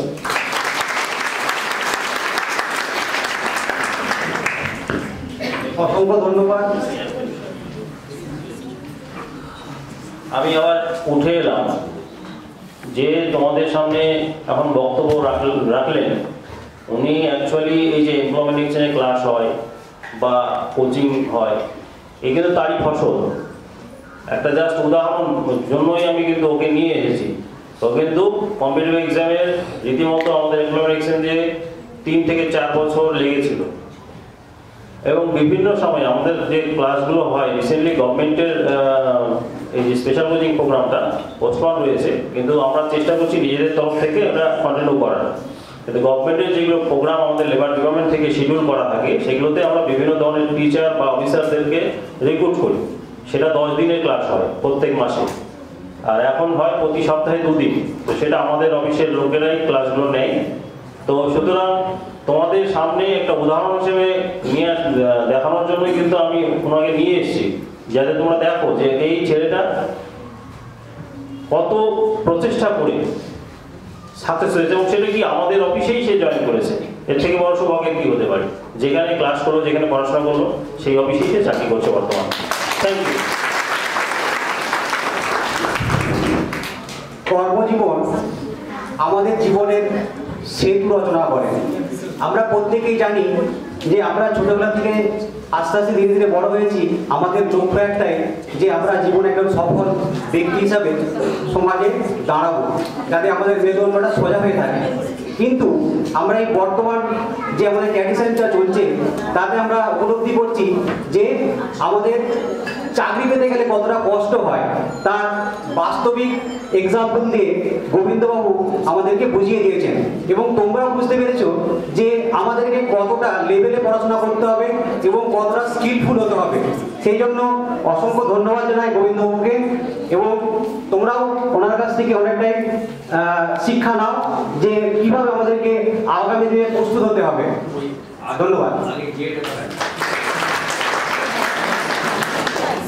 আচ্ছা, এরপর আমাদের এই বালুরঘাট বিএড কলেজের অ্যাসিস্ট্যান্ট প্রফেসর সোহেল কান্তি পায়রা মহাশয় তোমাদের সামনে কিছু মূল্যবান বক্তব্য তুলে ধরবেন পিপিটির মাধ্যমে। ওনার কাছে একটু তোমরা ধৈর্য সহকারে দেখে নাও, ঠিক আছে?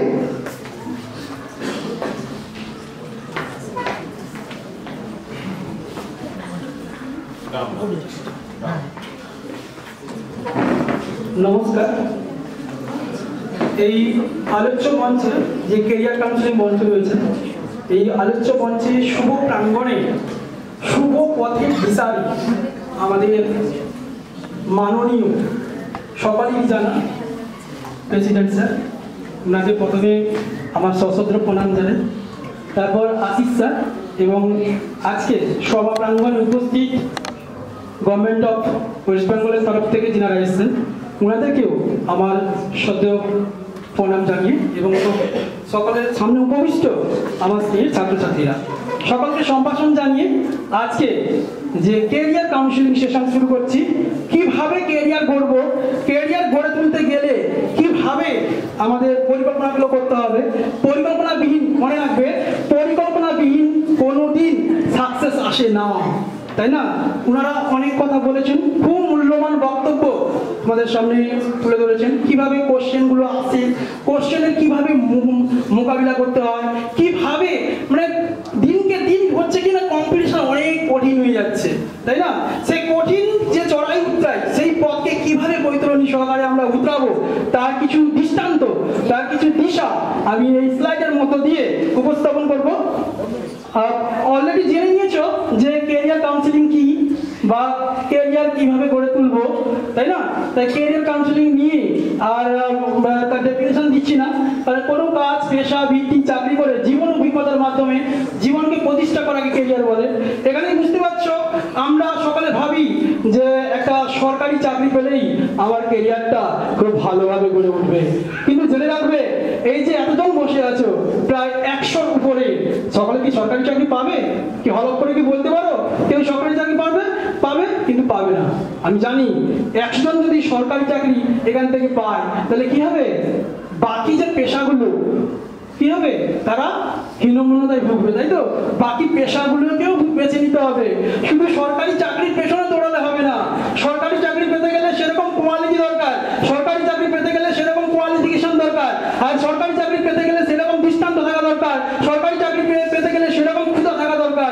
যদি ক্ষুধা না থাকে, যেমন কি হয়, ক্ষুধা বেড়ে গেছে, অনেক তরকারি খেয়েছে, হাম হাম করে সব খেয়ে নিচ্ছ, তাহলে কি হবে? কোনোটাই হজম হবে না। তাই লক্ষ্যকে দৃঢ় রাখতে হবে। লক্ষ্য থেকে বিচ্যুত হলে কোনোদিনই জীবনে কিন্তু সাফল্য আসবে না বা সফলতা আসতে পারে না। কিভাবে সেই লক্ষ্যে পৌঁছবো, লক্ষ্যে পৌঁছতে গেলে কি কি পদক্ষেপ নেওয়া উচিত তা কিন্তু আজকে জানতে পারবে, না হলে কিন্তু ভুল পথে পরিচালিত হবে। আগে পথটাকে সঠিক করতে হবে।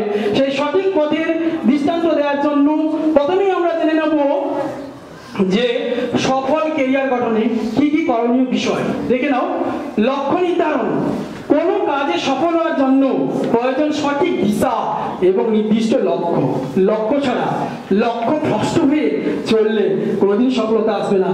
বললো না একটা দিচ্ছি কিন্তু কখনোই তো সফলতা পাচ্ছি না, তাই না? সফলতা পেতে গেলে আগে লক্ষ্যকে স্থির রাখতে হবে, তারপর দেখো দক্ষতা অর্জন। ওনারা বলেছেন যে একজন দক্ষ হতে হবে, অর্থাৎ তুমি যে পেশায় নিজেকে নিয়োজিত করতে যাচ্ছ সেই পেশা সম্পর্কে জানতে হবে এবং সেই পেশার প্রতি বিশেষ স্কিল তোমাকে ডেভেলপ করতে হবে। যেমন তোমরা চাকরি করার জন্য সরকারি চাকরি অর্থাৎ টিচিং লাইনে যাওয়ার জন্য কি করছে? বিএড এর প্রশিক্ষণ নিচ্ছ। অনেকে কি করছে? ক্লাস করছে না, ফাঁকি মারছে। তারা ভাবছে আমরা বাড়িতে বসে বসে ডিগ্রি নিয়ে নেবো। তাহলে কি হবে? দক্ষতা, যে বিএড প্রশিক্ষণ নিয়ে প্রশিক্ষণের যে দক্ষতা, সেই দক্ষতা যারা ক্লাস করে পাবে, যারা ক্লাস করবে না তারা কি পাবে? কখনোই পাবে না। কারণ দেখো, ইন্টারভিউ দিতে গেছো, বোর্ডটি অপরিষ্কার করা আছে। তোমাকে বললো বাবা ইন্টারভিউ করে যারা বলেছেন বোর্ডটা পরিষ্কার করে আসো তো। তুমি কি করলে? তোমাকে ডাক্তার নিয়ে যেমন তেমন করে পরিষ্কার করতে না। বোর্ডটা পরিষ্কার কিভাবে করতে হবে তার একটা দক্ষতা রয়েছে। তুমি যদি সঠিকভাবে ট্রেনিং নাও তবে কিন্তু বোর্ড পরিষ্কার করার দক্ষতা তুমি অর্জন করতে পারবে। এই দক্ষতা তোমার যাচাই করার জন্য ইন্টারভিউ বোর্ডে তোমাকে বোর্ডটা পরিষ্কার করতে বলা হয়েছিল। তাই দক্ষতা আগে থেকে অর্জন করতে হবে। তারপরে দেখো কর্ম পরিকল্পনা, তাই না? প্ল্যানিং করতে হবে। প্ল্যানিং ছাড়া কোনো কিছু কাজ সম্পূর্ণ হয় না। অর্থাৎ সেই প্ল্যানিংটা কবে থেকে করতে হবে?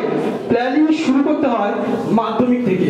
মাধ্যমিকের রেজাল্টের উপর ভিত্তি করে তোমার কোন কিভাবে রেজাল্ট হয়েছে, ফার্স্ট ক্লাস, সেকেন্ড ক্লাস আর থার্ড ক্লাস, সেইভাবে রেজাল্টের উপর ভিত্তি করে প্রথমেই কিন্তু প্ল্যানিং করে নিতে হয় সেই সময়, নাহলে কিন্তু পথভ্রষ্ট হয়ে যাবে।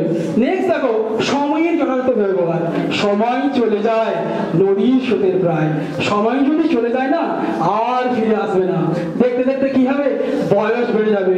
একটা চাকরির পেছনে ছুটতে ছুটতে তোমার বয়স পেরিয়ে যাবে। আর তখন কি হবে?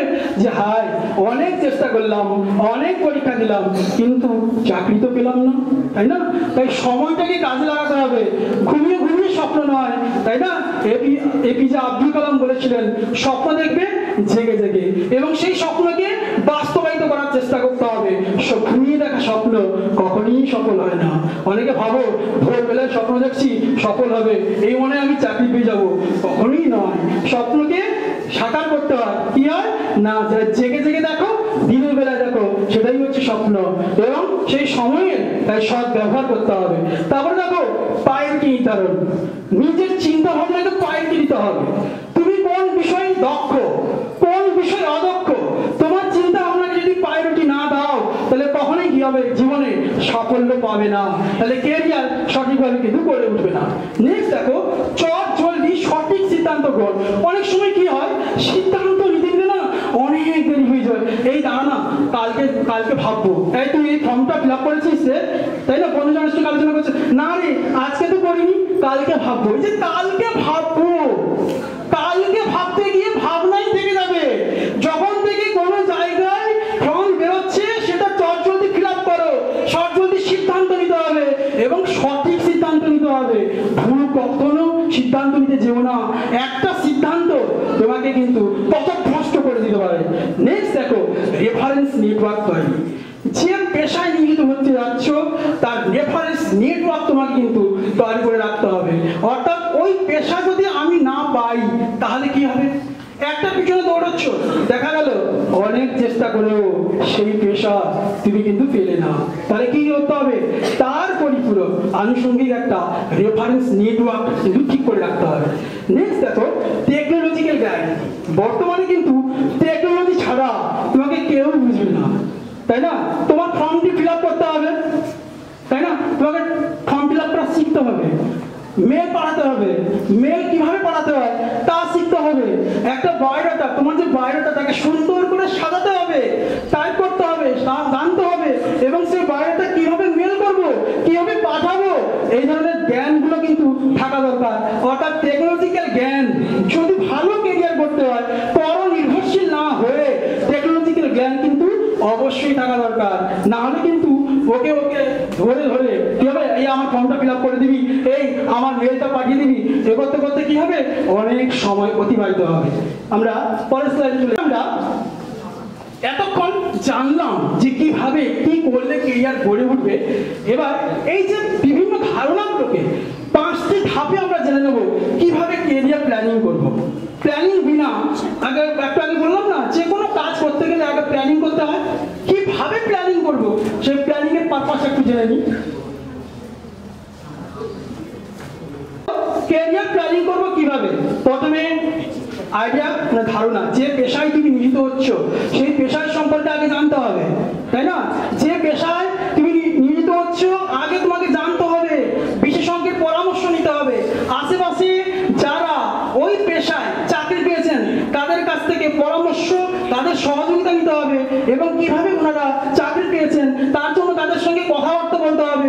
তারপর কি হবে না, তোমাকে নিজের ওয়ার্ক, নিজের পারফরমেন্স, নিজে কিভাবে ঝামাবো, নিজে কিভাবে সেই তারা যেভাবে সাফল্য পেয়েছে কিভাবে সফলতা আমিও পাবো, তাই জান না? এইভাবে ওয়ার্কিং একটা প্রসেস তৈরি করতে হবে, তারপর কাজে লেগে পড়তে হবে। দেখে নাও ক্যারিয়ার প্ল্যানিং যে চাকরি পাওয়া নয়, এর জন্য কিছু প্ল্যান করতে হয়। প্রথমেই আমরা জেনে নেব, দেখো যে শর্ট অ্যানালিসিসের মাধ্যমে নিজের সম্পর্কে জানা। এর মাধ্যমে তুমি ধারণা পাবে যে কিভাবে আমি প্ল্যানিং করবো। প্রথমে হচ্ছে এস মানে হচ্ছে স্ট্রেন্থ। তোমাকে ভাবতে হবে যে আমার কোন কোন বিষয়ে স্ট্রেন্থ রয়েছে, কোন কোন বিষয়ে। তারপর দেখো, আর দেখো ডব্লিউ মানে হচ্ছে উইকনেস, কোন কোন বিষয়ে দুর্বলতা, তাই না? তাহলে যে বিষয়ে স্ট্রেন্থ রয়েছে, কোন বিষয়ে স্ট্রেন্থ রয়েছে প্রত্যেকে নিজেরাই জানো। একটু আগে কেউ একজন এসে বললো যে আমার ইংরেজিতে হয়, ম্যাথমেটিক্স, জিওগ্রাফি, হিস্ট্রি এগুলো মনে রাখতে পারে না। তার মানে কি, যেটা হয় সেটা তো হচ্ছে, যেটা হয় না তার উপর বেশি ফোকাস করতে হবে। এবং যেহেতু স্ট্রেন্থ রয়েছে ইংলিশে, তাই না, প্রত্যেক, আর কিন্তু তার ম্যাথমেটিক্স বা অন্যান্য সাবজেক্টগুলো সে উইক, যার জন্য সে যে কোনো কম্পিটিশন সে উঠাতে পারছে না। তাই যেগুলো উইক রয়েছে প্রত্যেকেই জানবে তার কোন বিষয় উইক, সেই উইক যে বিষয়গুলো রয়েছে তার উপর ফোকাস করতে হবে। নেক্সট দেখো, তারপরে রয়েছে দেখো অপরচুনিটি। অপরচুনিটি কি না, তুমি যে পেশায় নিয়োজিত হতে যাচ্ছ, নিজেকে নিয়োগ করতে যাচ্ছ, সেই পেশায় কতখানি অপরচুনিটি আছে, অপরচুনিটি রয়েছে। কারণ ধরো দেখো, অপরচুনিটি মানে এখানে ভ্যাকেন্সি, ভবিষ্যতে কোন বিষয়ে কটা করে ভ্যাকেন্সি বেরোবে। দেখো তুমি একটা এমন একটা সাবজেক্ট চয়েস করেছো যে সাবজেক্টটার ভ্যাকেন্সি প্রতি বছর হচ্ছে 2 কি 3টা, তার মানে কি তোমরা চাকরি পাবে? সেখানে তো যারা যারা লাইন টাইন করবে হোয়াটসঅ্যাপ উপরওয়ালার লোকেরা, ওরা কিন্তু পেয়ে যাবে, তাই না? তাহলে প্রথমে জেনে নিতে হবে যে কি অপরচুনিটি রয়েছে তোমার পেশায়। অপরচুনিটি দেখে আগে সিদ্ধান্ত নিতে হবে। তারপর দেখো ক্রিয়েট হচ্ছে ভয়, অর্থাৎ কোন বিষয়ে তোমার ভয় রয়েছে, সেই ভয় বা ভাবনাগুলোকে দূর করতে হবে, তবেই কি হবে, সঠিকভাবে প্ল্যানিং করতে পারবে। নেক্সট দেখে নেব, প্ল্যানিং শুরু করবে। প্ল্যানিং কিন্তু ভাবে না বিএড করে প্ল্যানিং করব, মাধ্যমিক থেকে কিন্তু প্ল্যানিং করতে হয়। প্ল্যানিং করতে গিয়ে, কারণ মাধ্যমিক থেকেই তোমার রেজাল্ট, তুমি বলতে পারবে কোন বিষয় তোমার ভালো লাগছে, এবং সেই বিষয়টাকে ভালো করে পড়তে হবে। সেই বিষয়ের বিভিন্ন রেফারেন্স বই রয়েছে, সেগুলোকে পড়তে হবে। এবং সেই বিষয়টাকে ভালোভাবে যদি আয়ত্ত করতে না পারো, তাহলে কি হবে, ধীরে ধীরে ধীরে ধীরে ধীরে হবে কি হবে, লক্ষ্য ভ্রষ্ট হয়ে যাবে। নেক্সট দেখো, মাথায় রাখা জরুরি। আমরা ভাবি একটা ভালো চাকরি পাবো, চাকরি পেলেই আমাদের ভালো কেরিয়ার গড়ে উঠবে, কিন্তু তা নয়। আগে মাথায় রাখতে হবে আয়ের দিকটা, কোন পেশায় গেলে কতটা পরিমাণ অর্থ আমরা ভালোভাবে উপার্জন করতে পারবো, তাই না? দেখা গেল যে যেমন তেমন একটা পেশা তুমি বেছে নিলে, সেখান থেকে যে অর্থ তোমার হাতে আসছে, সেই অর্থ তোমার সংসার চালাতে, তাই না, হিমশিম খেয়ে যাচ্ছে, বা পরিবারের হাতে টাকা পয়সা দিতে হিমশিম খেয়ে যাচ্ছ, যার ফলে কি হবে, তুমি সেই পেশাকে আবার ছেড়ে দিতে চাইছো। তার মানে কিন্তু লক্ষ্য ভ্রষ্ট হয়ে গেলে, তোমার লক্ষ্য নেই, যে কোনো একটা পেশা হাবিটাবি একটা পেয়েছো সেটাকে তুলে নিয়েছো, তাই না? এমন করলেই হবে না। তাই বলা হয়েছে আয়ের দিকটা কিন্তু মাথায় রাখতে হবে এবং সেই অনুযায়ী প্রিপেয়ার হতে হবে। নেক্সট, যে নিজের ইচ্ছা বনাম বাবা মার স্বপ্ন। বাবা মা চাইছে আমার ছেলেকে না ডাক্তার পড়াবো, বাবা মা চাইছিল আমার সন্তান ইঞ্জিনিয়ার হবে, বাবা মা চাইছিল কিরে তুই যখন বড় হবি না তোকে ইঞ্জিনিয়ার পড়াবো, কারোর স্বপ্ন রয়েছে নার্স পড়াবো। কিন্তু দেখা গেল বাবা মায়ের এই স্বপ্নগুলোকে সন্তানের উপর যখন চাপিয়ে দেয়, সন্তানের তখন বোঝা হয়ে যায়। বাবা মা চাইছে সন্তান ইঞ্জিনিয়ার হবে, বাবা মা চাইছে সন্তান একজন ডক্টর হবে, কিন্তু সন্তান চাইছে বাবা মায়ের যে ইচ্ছা কিভাবে পূরণ করবো, আমি তো হতেই চাই না, কারণ ডাক্তার হতে গেলে যে গুণ থাকা দরকার আমার তো সেগুলো নেই। তাহলে কি হবে, দেখো এখানে বলেছে, দেখো স্বপ্ন গোড়ায় গোড়া ছুট, নিজের ইচ্ছা বাবা মায়ের স্বপ্ন। তাহলে কি বাবা মাকে অস্বীকার করবো, তাদের স্বপ্নগুলোকে দূর করবো? কখনোই নয়, কারণ বাবা মা কখনোই কারোর ভালো চায় না, তাই না? বাবা মা চায় সন্তান যেন খুব বড় হয়, ভালো হয়, ভালো চাকরি পায়। তাই বলে কি নিজের ইচ্ছা আর বাবা মায়ের ইচ্ছা, অর্থাৎ বাবা মায়ের ইচ্ছাকে দূর করে নিজের ইচ্ছাকে পূরণ করবো তা নয়। আগে আগে হঠাৎ করে বলা যাবে না। তাহলে কিভাবে করবে না, বাবাকে আগে মানাতে হবে, বাবাকে কিংবা মাকে বন্ধুর মতো ভাবে, মানে বন্ধুর মতো ভাববে, বন্ধুর মতো ভেবে, ওরাই হচ্ছে তোমাদের প্রথম পরামর্শদাতা, ওনারাই হচ্ছেন প্রথম ঠিক করে দেবেন তোমরা কোন পথে যাবে। কিন্তু সেক্ষেত্রে যখন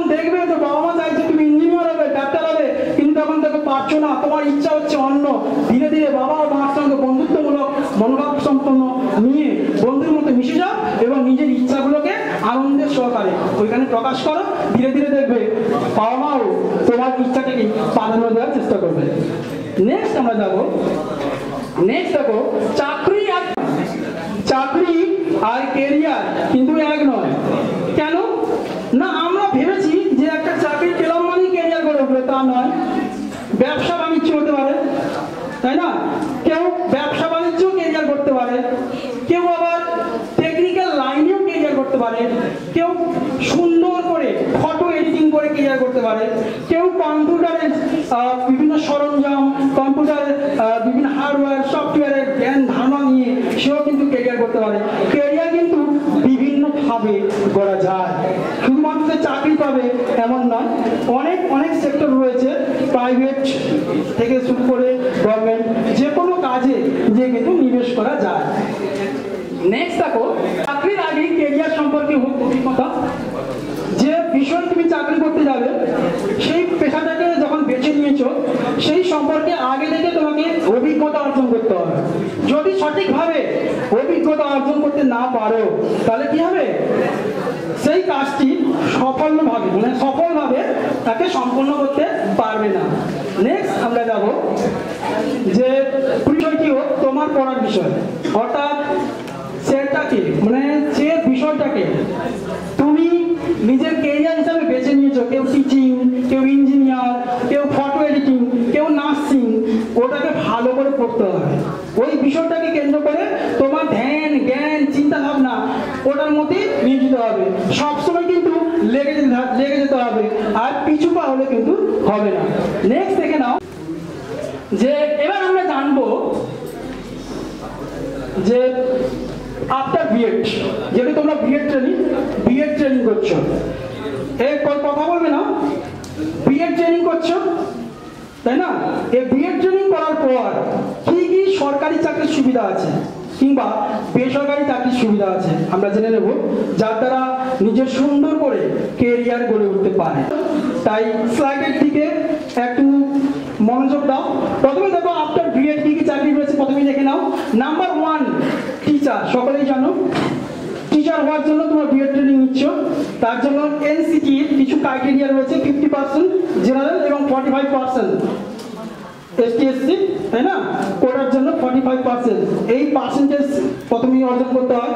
তারপর টেট রয়েছে, বিভিন্ন কম্পিটিটিভ এক্সাম রয়েছে, স্কুল সার্ভিস কমিশনের পরীক্ষা রয়েছে, সেগুলোই তোমাকে পাস করতে হবে। পাস করার পর একজন ভালো সরকারি চাকরি তুমি পাবে, তাই না? এই সরকারি চাকরির যে উপযুক্ত প্রশিক্ষণ আমাদের বালুরঘাট বিএড কলেজ থেকে দেওয়া হচ্ছে, WBCS কোচিং দেওয়া হচ্ছে, এখান থেকে পিএসসি, WBCS এবং অন্যান্য আনুষঙ্গিক যে কম্পিটিটিভ এক্সাম তার কোচিংগুলো, তার লিফলেট ইতিমধ্যেই তোমরা পেয়ে গেছো, তাই না? এখান থেকে কোচিং নেবে এবং নিজের কেরিয়ার গড়ে তুলতে কিন্তু সাহায্য করবে এবং সুন্দর করে নিজের কেরিয়ার গড়ে তুলবে। Government and private sector, government স্কুলগুলোতে যেমন রয়েছে তেমন প্রাইভেট অনেক স্কুল রয়েছে যেখানে টেট পাস বিএড কোয়ালিফাইড লাগে। বিএড পাস করতে হবে এবং টেট কোয়ালিফাইড লাগবে, তাহলে কিন্তু প্রাইভেট এবং গভর্নমেন্ট স্কুলে চাকরি পাবে। এখানে দেখবেন আমাদের এই বিএড কলেজ থেকে যারা পাস করেছে তারা এখানে ডিএভি, পার্শ্ববর্তী এখানে নবোদয়, তাই না? আর টেকনিক্যাল বিভিন্ন স্কুলে কিন্তু তারা কিন্তু এখন চাকরি করছে এবং পেয়েছে।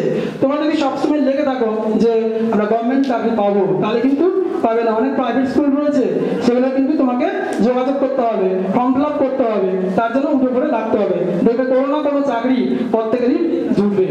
নেক্সট দেখো কি হচ্ছে লেকচারার। কিসের লেকচারার না, বিএড কলেজের লেকচারার হতে পারবে বিএড পাস করার পর, সঙ্গে এমএড এবং নেট কিংবা সেট অথবা পিএইচডি কোয়ালিফাইড হতে হবে, তবেই বিএড কলেজের লেকচারার হতে পারবে। আর বিএড পাস করার পর যদি এমএড পাস করো, এমএড পাস করার পর এমএড ডিপার্টমেন্টেও তুমি কিন্তু লেকচারার হিসেবে জয়েন করতে পারবে। তার প্রাইভেট অনেক প্রাইভেট বিএড কলেজ রয়েছে আমাদের ওয়েস্ট বেঙ্গলে, তাই না? এই ওয়েস্ট বেঙ্গলে বিভিন্ন প্রাইভেট বিএড কলেজে কিন্তু সার্ভিস পেতে পারো। নেক্সট আমরা যে বিএড কলেজে ওয়েস্ট বেঙ্গল রয়েছে দেখে নাও। তারপরে একটা দেখো যে সমিতি টিচার, সমিতি এডুকেশন অফিসার, জানো কি? নাম শুনেছো? এটাও নিয়োগ হয় টিচার, জানো না, তাই না? তাই দেখে নাও সমিতি এডুকেশন অফিসার, এটাও নিয়োগ হয়। কিসের নিয়োগ হয়? বিএড পাসের নিয়োগ হয়। কোথায় ফর্ম বেরোয় জানো কি? কেউ জানে না, তাই না? সেই জানানোর জন্যই তো আমরা এসেছি, জানানোর জন্যই তো আজকের এই আয়োজন, জানানোর জন্যই তো আজকে কেরিয়ার কাউন্সেলিং। জেনে নাও, এটা হচ্ছে ডিস্ট্রিক্ট লেভেলে, পৌরসভা এবং গ্রাম পঞ্চায়েত লেভেলে পঞ্চায়েতের তরফ থেকে বিভিন্ন সময়ে কর্মসংস্থান এবং বিভিন্ন যে কর্মক্ষেত্র রয়েছে সেগুলোর অ্যাড দেয়। তার মাধ্যমে পৌরসভার আন্ডারে যে স্কুলগুলো রয়েছে, তাই না, পৌরসভা ভিত্তিক যে স্কুলগুলো রয়েছে সেখানেও টিচার নিয়োগ হয়, যাকে বলা হচ্ছে সমিতি এডুকেশন অফিসার। সেখানে অফিসার এবং টিচার নিয়োগ হয়। বুঝতে পেরেছ? বিভিন্ন কর্মসংস্থান এবং কর্মদিশারিতে নজর রাখবে, মধ্যে মধ্যে কিন্তু অ্যাডগুলো দিয়ে দেয়, নাহলে কিন্তু হাতছাড়া হয়ে যাবে। সব দিকে নজর রাখতে হবে, কারণ কি চাকরি পেতে হবে। বিএড পাস করে যখন বাড়িতে বসে থাকবে তখন বাবা বলবে, কি রে এত টাকা খরচ করে বিএড পড়ালাম, সেই তো বসে আছিস আর দিচ্ছিস, কবে যে একটা তোর গতি হবে, তাই না? কবে যে একটা ফুটফুটে বৌমা দেখবো, তাই তো? বুঝতে পারছো? এগুলো বাবা মায়ের আশা, এগুলো পূরণ করতে হবে তো। শুধু মোবাইল নিয়ে ফেসবুক থাকলে, হোয়াটসঅ্যাপ করলে কি চাকরি পাওয়া যাবে নাকি? এর জন্য লেগে থাকতে হবে, তাই না? মূল্যবান কথাগুলো শুনতে হবে, গুরুত্ব দিয়ে ভাবতে হবে, শুধু কথা বললে হবে না, মন দিয়ে যে কোনো কথাকে শুনতে হবে, ভাবতে হবে, হৃদয়ে সেই কথাগুলোকে অনুধাবন করে দিতে হবে। নাহলে শুনলাম আর বের করে দিলাম, টোটো করে চলে গেলাম, তাহলে এইভাবে কিন্তু কোনোদিন চাকরি হয় না। যদি কারোর মানসিকতাকে এই আর ভাবে অনেক টাকা আছে, টাকা দিয়ে চাকরি পেয়ে যাবো, স্যার কি সব বলছে, ওটা আলাদা কথা। কিন্তু টাকা দিয়ে সবসময় চাকরি হয় না। দেখতেই তো পাচ্ছ, লক্ষ লক্ষ টাকা দিয়ে স্কুল সার্ভিস কমিশনের চাকরি পেয়ে গেছিল, আর এখন কি হয়েছে? টাকাগুলো টাকা দিয়ে চাকরি পেয়েছিল, তার চাকরিগুলো যায় রব। তোমরা কি সেই চাও যে বালুরঘাট ক্রিকেট কলেজের মতো একটা ন্যাক ক্রিকেটের কলেজ থেকে পাশ করে আমরা টাকা দিয়ে চাকরি করবো, আর চাকরি পাওয়ার পর কয়েকদিনের মধ্যে হাইকোর্ট সুপ্রিম কোর্ট বলবে ভাব টাকা দিয়ে চাকরি পেয়েছিস, তাই না? সেই পর্যায়ে নিজেকে নামাবে না। তাই কথাগুলো খুবই মূল্যবান, গুরুত্ব দিয়ে ভাববে, তবেই দেখবে চাকরির হিসাব খুলে যাবে। নেক্সট দেখো, এটা তো দক্ষিণ দিনাজপুরে যে পৌরসভার আন্ডারে ওই বালুরঘাটেও অনেক সমিতি এডুকেশন অফিসার নিয়োগ হয়েছে, আগামী দিনে হবে, তোমরা কিন্তু নজর রাখবে। নেক্সট স্লাইডে চলে যাবো। দেখো, নেক্সট হচ্ছে স্কুল ইন্সপেক্টর। এটাও বিএড এর 50% নাম্বার, আর কাস্টের হলে 45% নাম্বার হলে কিন্তু সাব ইন্সপেক্টর অফ স্কুল এর কিন্তু অ্যাপ্লাই করা যায়। এটাকে হচ্ছে না পিএসসির মাধ্যমে, ওয়েস্ট বেঙ্গল পিএসসির মাধ্যমে নিয়োগ হয়, হয়েছে। এই পরীক্ষায় পাস করলে ইন্টারভিউ হবে, ইন্টারভিউর মাধ্যমে তোমরা কিন্তু এই পদ পেতে পারো। এছাড়াও আমাদের মাননীয় প্রেসিডেন্ট স্যার বলেছিলেন যে এই সাব ইন্সপেক্টর অফ স্কুল যেমন পিএসসির মাধ্যমে নিয়োগ হয়, তেমনিও গভর্নমেন্ট অফ ওয়েস্ট বেঙ্গলের তরফ থেকে এক্সচেঞ্জ, তাই না, এমপ্লয়মেন্ট এক্সচেঞ্জ রয়েছে। সেখানে বিএড পাস করার পর, এমএড পাস করার পর যদি কোনো মেয়েরা নাম নথিভুক্ত করে থাকেন, তাহলে কি হবে? সরাসরি সরকারি চাকরি কিন্তু পেয়ে যাবে। বুঝতে পেরেছো? সরাসরি সরকারি চাকরি পেয়ে যাবে, এবং কিন্তু কোটা রয়েছে, সেখানে কিন্তু কোনো এক্সাম দিতে হয় না, শুধু ইন্টারভিউর মাধ্যমে নিয়োগ হয়। এই কথাগুলো পেতে, মূল্যবান কথাগুলো কিন্তু জানতে পারতে না। হ্যাঁ, এএসআই অফ স্কুল, বুঝতে পেরেছো? যেমন পিএসসির মাধ্যমে হয়, তেমনি ওইভাবেও কিন্তু নিয়োগ হয়, তোমরা জানতে না। নেক্সট আমরা দেখে নেব যে ভাবছো অনেক কেটেছি, অনেক পড়াশোনা করেছি, রাত জেগে বিভিন্ন কম্পিটিটিভ এক্সামও দিলাম, চাকরি তো কই হলো না, তাই না? যারা ভাববে চাকরি হলো না, বয়স পেরিয়ে যাচ্ছে, তাদের জন্য রয়েছে অনলাইন টিচিং। অনলাইন টিচিং কিভাবে দেখে নাও না, কোচিং সেন্টার বিএড পাস করে সুন্দর করে ব্যানার তৈরি করে অ্যাড দিয়ে নিজে নিজে একটা কোচিং সেন্টার খুলে নিতে পারো।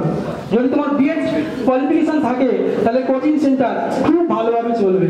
নেক্সট দেখো যে নিজের নিজের কোচিং সেন্টার করে তুলবে বিএড পাস করার পর, এমএড পাস করার পর।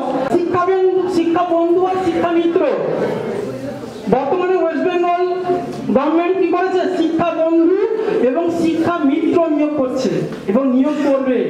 কি হবে না, যেমন আগে প্যারামিটার ছিল, এখন হয়ে গেছে শিক্ষা বন্ধু, শিক্ষা মিত্র। সরাসরি স্কুলগুলোয় অ্যাপ্লাই করলে সেখানে নিয়োগ দেওয়া হবে, কয়েকদিনের পর সেখানে কিন্তু ভালোভাবে যে স্যালারি সেটা কিন্তু ধীরে ধীরে কিন্তু বাড়বে। সেক্ষেত্রেও কিন্তু তোমরা বিভিন্ন যে অ্যাড দেয়, সেই আগে দিয়েছিল দিয়েছিল, পরবর্তীকালে আবার দেবে। কিছু বিধিনিষেধের জন্য এখন দিতে পারছে না, দিলে সেখানে তোমরা অ্যাপ্লাই করতে পারো। নেক্সট দেখে নাও, করবো এবং কেরিয়ার গড়ে তুলবে, তাই না? আর তার জন্য আজকে যে পরামর্শগুলো দেওয়া হলো, কিভাবে প্ল্যান করবে, কিভাবে না করবে বলা হলো। আর সব থেকে অবশেষে বলবো যে নিজের যে বিষয়গুলো তাকে ভালো করে প্রকাশ করো, এবং যে দুর্বলতা রয়েছে যে সমস্ত বিষয়ে সেগুলোর প্রতি ভালো করে জোর দাও। আর মনের মধ্যে তৈরি করো ক্ষুধা মানে যে না হওয়া অবধি আমি লড়ে যাব, এ হাল কখনোই ছাড়ব না। ধন্যবাদ।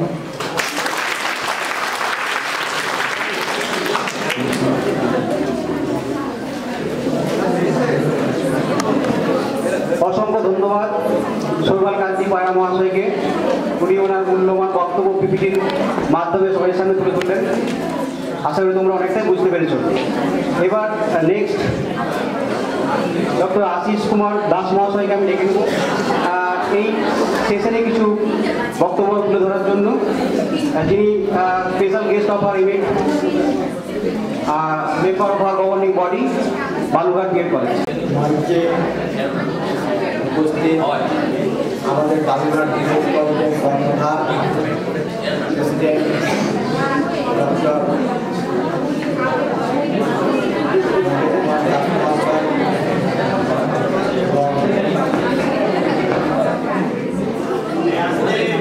কলেজের এমএল সেকশনের শিক্ষক এবং সামনে উপস্থিত বালুরঘাট বিএড কলেজের শিক্ষক শিক্ষিকা এবং আমার স্নেহের ছাত্রছাত্রীবৃন্দ, আজকে তোমরা এই কথাগুলো সব শুনলে কেরিয়ার কাউন্সেলিং কী কী পড়াশোনা হয়, কী সুযোগ আছে না আছে। আমার বিষয়বস্তুটা একটু অন্যরকম হয়।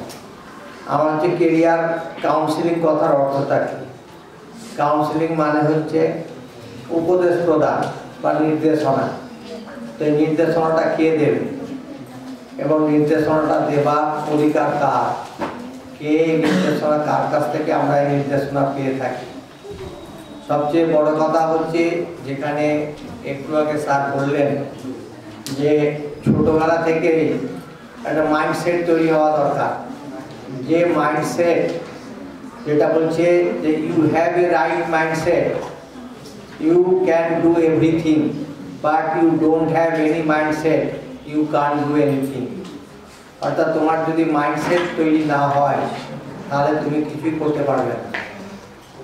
আমার সবচেয়ে বড় জিনিস যেটা আমার শিক্ষকতা 40 বছরের শিক্ষকতা জীবনে দেখেছি, যে আমাদের বেশিরভাগ ছাত্রছাত্রীরা পরিচালিত হয় তাদের বাবা মায়েদের ইচ্ছা অনুযায়ী, এবং আমাদের কাছে প্রচুর গার্জেন আসেন, হয়তো মাধ্যমিকে কোনো ক্রমে হয়তো অঙ্কেতে ভালো রেজাল্ট পেয়েছে বা সায়েন্স গ্রুপে একটু ভালো রেজাল্ট পেয়েছে, সে এসে বলছে আমার মেয়েকে তো ডাক্তারি পড়াবো ভেবেছি। তো আমরা অনেক সময় একটু অপ্রিয় সত্য কথা বলতে আমি একটু ভালোবাসি। আমি বলেছি আপনার মেয়ের সাথে কথা বলে যা মনে হয়েছে বা আমি যতখানি পড়িয়েছি তাতে মনে হয়েছে যে ওর হিউম্যানিটিস গ্রুপে ওর অনেক বেশি উৎকর্ষতা বেশি, ওর আগ্রহ অনেক বেশি, হয়তো সে সায়েন্স গ্রুপে বেশি নাম্বার পেয়েছে, এই ভেবেই আপনি তাকে সায়েন্সে দিয়ে দেবেন। আমার যদি আপনি উপদেশ গ্রহণ করেন তাহলে আমি বলবো তাকে সায়েন্স গ্রুপে না দেওয়ার জন্য। কিন্তু তথাপি তাকে সায়েন্স গ্রুপে ভর্তি করে পরবর্তী জীবনে দেখেছি যে সে হায়ার সেকেন্ডারি পাস করার পর এরকম বহু ছেলে মেয়ে আমার আছে, বহু শিক্ষক আছে যারা ইংরেজিতে অনার্স বা হিস্ট্রিতে অনার্স বা অন্যান্য সাবজেক্টে নিয়ে স্ট্রিম চেঞ্জ করেছে। স্ট্রিম চেঞ্জ করেছে মানে কি, সে বুঝতে পেরেছে যে তার উৎকর্ষতা কিসে। এবং এই যে ব্যাপারটা, এইটা হচ্ছে আমাদের এই বাঙালি বাবা মায়েদের এটা খুব বেশি দরকার। এই প্রভাব থেকে মুক্ত হওয়াটা প্রথম দরকার, যে আমি আমার মাইন্ডসেটটা হচ্ছে এমন একটা জিনিস। প্রথম মাইন্ডসেট হচ্ছে এতক্ষণ অব্দি যা বলা হলো সবই চাকরি। আচ্ছা, চাকরি ছাড়া কি আর কিছু নেই? কেউ যদি চাকরি না পায় তাহলে সে কি করবে? সে কি তার জীবন বিসর্জন দিয়ে দিবে, না জলে ডুবে মরে যাবে? আমাদের ওটাকে কেরিয়ারের মধ্যে বর্তমান সরকার বলছেন যে এন্টারপ্রেনার মাইন্ডসেট, অর্থাৎ নিজে কিছু তৈরি করো, নিজে কিছু স্টার্ট আপ, নিজে কিছু তৈরি করার মানসিকতা, সেই মানসিকতা এন্টারপ্রেনার মাইন্ডসেট। সেই মাইন্ডসেটটা তৈরি করার জন্য এমন একটা জিনিস তৈরি করো যে তুমি নিজে তো রুজি রোজগার করবেই, আরো 10 জন 20 জন 50 জনের রুজি রোজগারের ব্যবস্থা করতে পারবে। এই ধরনের কিছু প্রতিষ্ঠান তৈরি করার যে মাইন্ডসেট, সেই মাইন্ডসেটটাও কিন্তু হচ্ছে কেরিয়ার প্ল্যানিং। এবং এই কেরিয়ার শুরু হয় অনেক ছোট থেকেই। মানসিকতাটার জন্য, এই মাইন্ডসেট তৈরি করার জন্য অনেকগুলো ড্রিম দেখতে হয়। ড্রিমগুলো অনেক রকম থাকে। অনেকে বলে অলিক স্বপ্ন, অনেকে বলে দিবা স্বপ্ন, কিন্তু প্রত্যেক ড্রিম ছাড়া কোনো মানুষের কেরিয়ার তৈরি হয় না। এবং ড্রিমগুলোর মধ্যে অনেক রকম থাকে, short term dream, mid term dream, long term dream. এবং সেই ড্রিমগুলোকে পূরণ করার জন্য তার জন্য কতগুলো গোল বেসড অ্যাক্টিভিটি তৈরি করতে হয়। সেই অ্যাক্টিভিটিসগুলো হচ্ছে short term goal, mid term goal এবং লং টার্ম গোল। যে আমি এই জিনিসটাকে এই সময়ের মধ্যে আমি অর্জন করবই, এই যে মানসিকতা, এই মাইন্ডসেট, তাহলে এটাকে বলা হয় শর্ট টার্ম ড্রিম। এবং short term mindset, short term goal set. এই গোল সেটিংটা করতে হবে তোমাকে নিজে। আমরা বললাম তাতে হবে না, তোমাকে নিজে গোল সেটিংটা করতে হবে। এই গোল সেটিংটা যদি করতে পারো তাহলে কিন্তু দেখবে তুমি প্রত্যেকটা কাজে ঠিক সঠিকভাবে এগিয়ে যাচ্ছ। এবং অনেকে দেখি যে তার ওজন বুঝে ভোজন করে না। ওজন বুঝে ভোজন মানে তার ক্যালিবার কতখানি সেটা সে নিজেকে যাচাই করতে পারে একমাত্র যে ক্যান্ডিডেট, সে কনসার্ন, সে নিজে বুঝতে পারে যে আমি কোন দিকে গেলে ভালো হবে। সেই জন্য এখন সরকার শুরু করেছেন স্কিল বেসড অ্যাক্টিভিটিস। তোমার যদি মনে হয় যে না আমার এই লাইনে স্কিল বেসড অ্যাক্টিভিটিতে গেলে আমি অনেক বেশি ভালো করতে পারবো, তাহলে তুমি সেই লাইনেই যাবে। সেখান থেকে তুমি অনেক কিছু করতে পারবে। তুমি সেখান থেকে এন্টারপ্রেনারশিপ, অর্থাৎ তুমি নিজের প্রতিষ্ঠান খুলতে পারবে, নিজের প্রতিষ্ঠানে আরো 10 জনকে কর্মে নিয়োগ করতে পারবে। এই এন্টারপ্রেনার মানসিকও কিন্তু হচ্ছে এখন কেরিয়ার কাউন্সিলের একটা বড় দিক।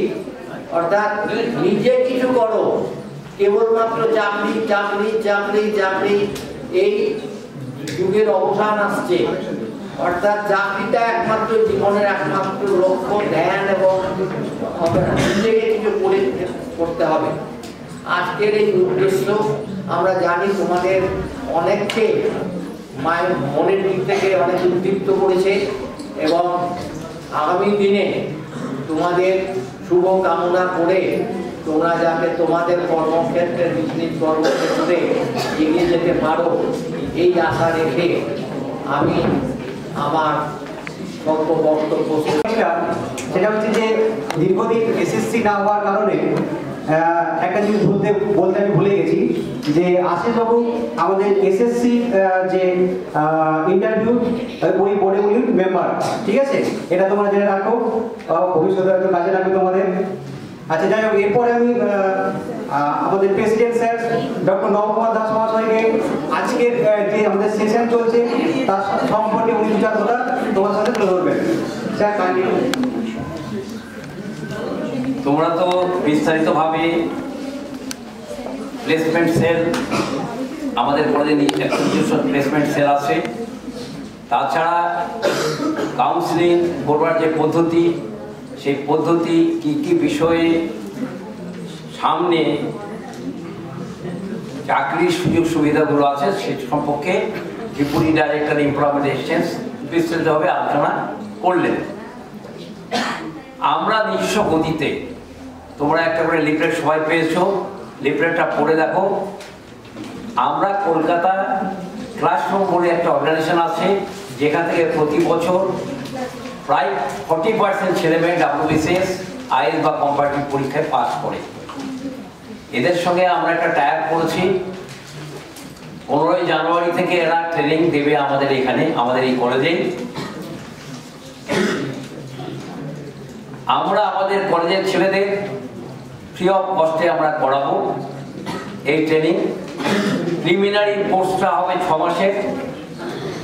এই 6 মাস, তার মধ্যে 4 দিন হবে অনলাইনে, কারণ কলকাতা থেকে ওরা প্রতিদিন আসতে পারবে না। সিনিয়র IAS WBCS অফিসাররা ট্রেনিং দেন এবং ট্রেনাররা আছেন, তারা 4 দিন তোমাদের অনলাইনে দেবে। 2 দিন ফেস টু ফেস, শনিবার আর রবিবার ফেস টু ফেস এই কলেজেই হবে। শনিবারে হয়তো সকালে টাইমটা আমরা বলে দেবো, টাইমটা এখন আমরা জানি না, এবং রবিবারে সকালে 10টার দিক থেকে হবে। সেখানে IAS WBCS এবং যেসব কম্পারেটিভ পরীক্ষাগুলো হয় সবটারই কোচিং দেওয়া হবে। এন্টার প্রোগ্রামটা হচ্ছে ফ্রি অফ কস্ট, কিন্তু রেজিস্ট্রেশনের কস্ট লাগবে। তোমাদের বন্ধু বান্ধবরা যদি বাইরে থেকে আসে তাদের ক্ষেত্রে 1000 টাকা, আর আমাদের কলেজের হলে তার জন্য 500 টাকা। এটা ওদের রেজিস্ট্রেশন কস্টটা দিতে হবে। ওদের যে খরচা, ওদের যে যাতায়াত খরচা এবং ওরা যে ট্রেনিং দেবে তার যে খরচা, সেই টাকাটা আমরা বিয়ার করবো। স্বাভাবিকভাবে এই একটা অপরচুনিটি কলেজের পক্ষ থেকে তোমাদের দেওয়া হচ্ছে। কবে SSC হবে, কবে তোমরা মাস্টার হবে, সেই আশায় বসে না থেকে নিজেদের পায়ে নিজেদের পরিশ্রম করে একটু মেধা শক্তিটাকে যদি ঠিকভাবে প্রভাবিত করতে পারো, তাহলে তোমরা কিন্তু সাকসেস হবে। এই টার্মের আগের টার্মে আমরা এইরকম কোর্সটা আমরা নিয়ে এসেছিলাম। প্রতিরামের একটা মেয়ে WBCS অফিসার হয়ে গেছে, প্রিলিমিনারি এক চান্সে প্রিলিমিনারি লাগানো তার পক্ষে সম্ভব হয়েছে ট্রেনিংটা নেওয়ার পরে।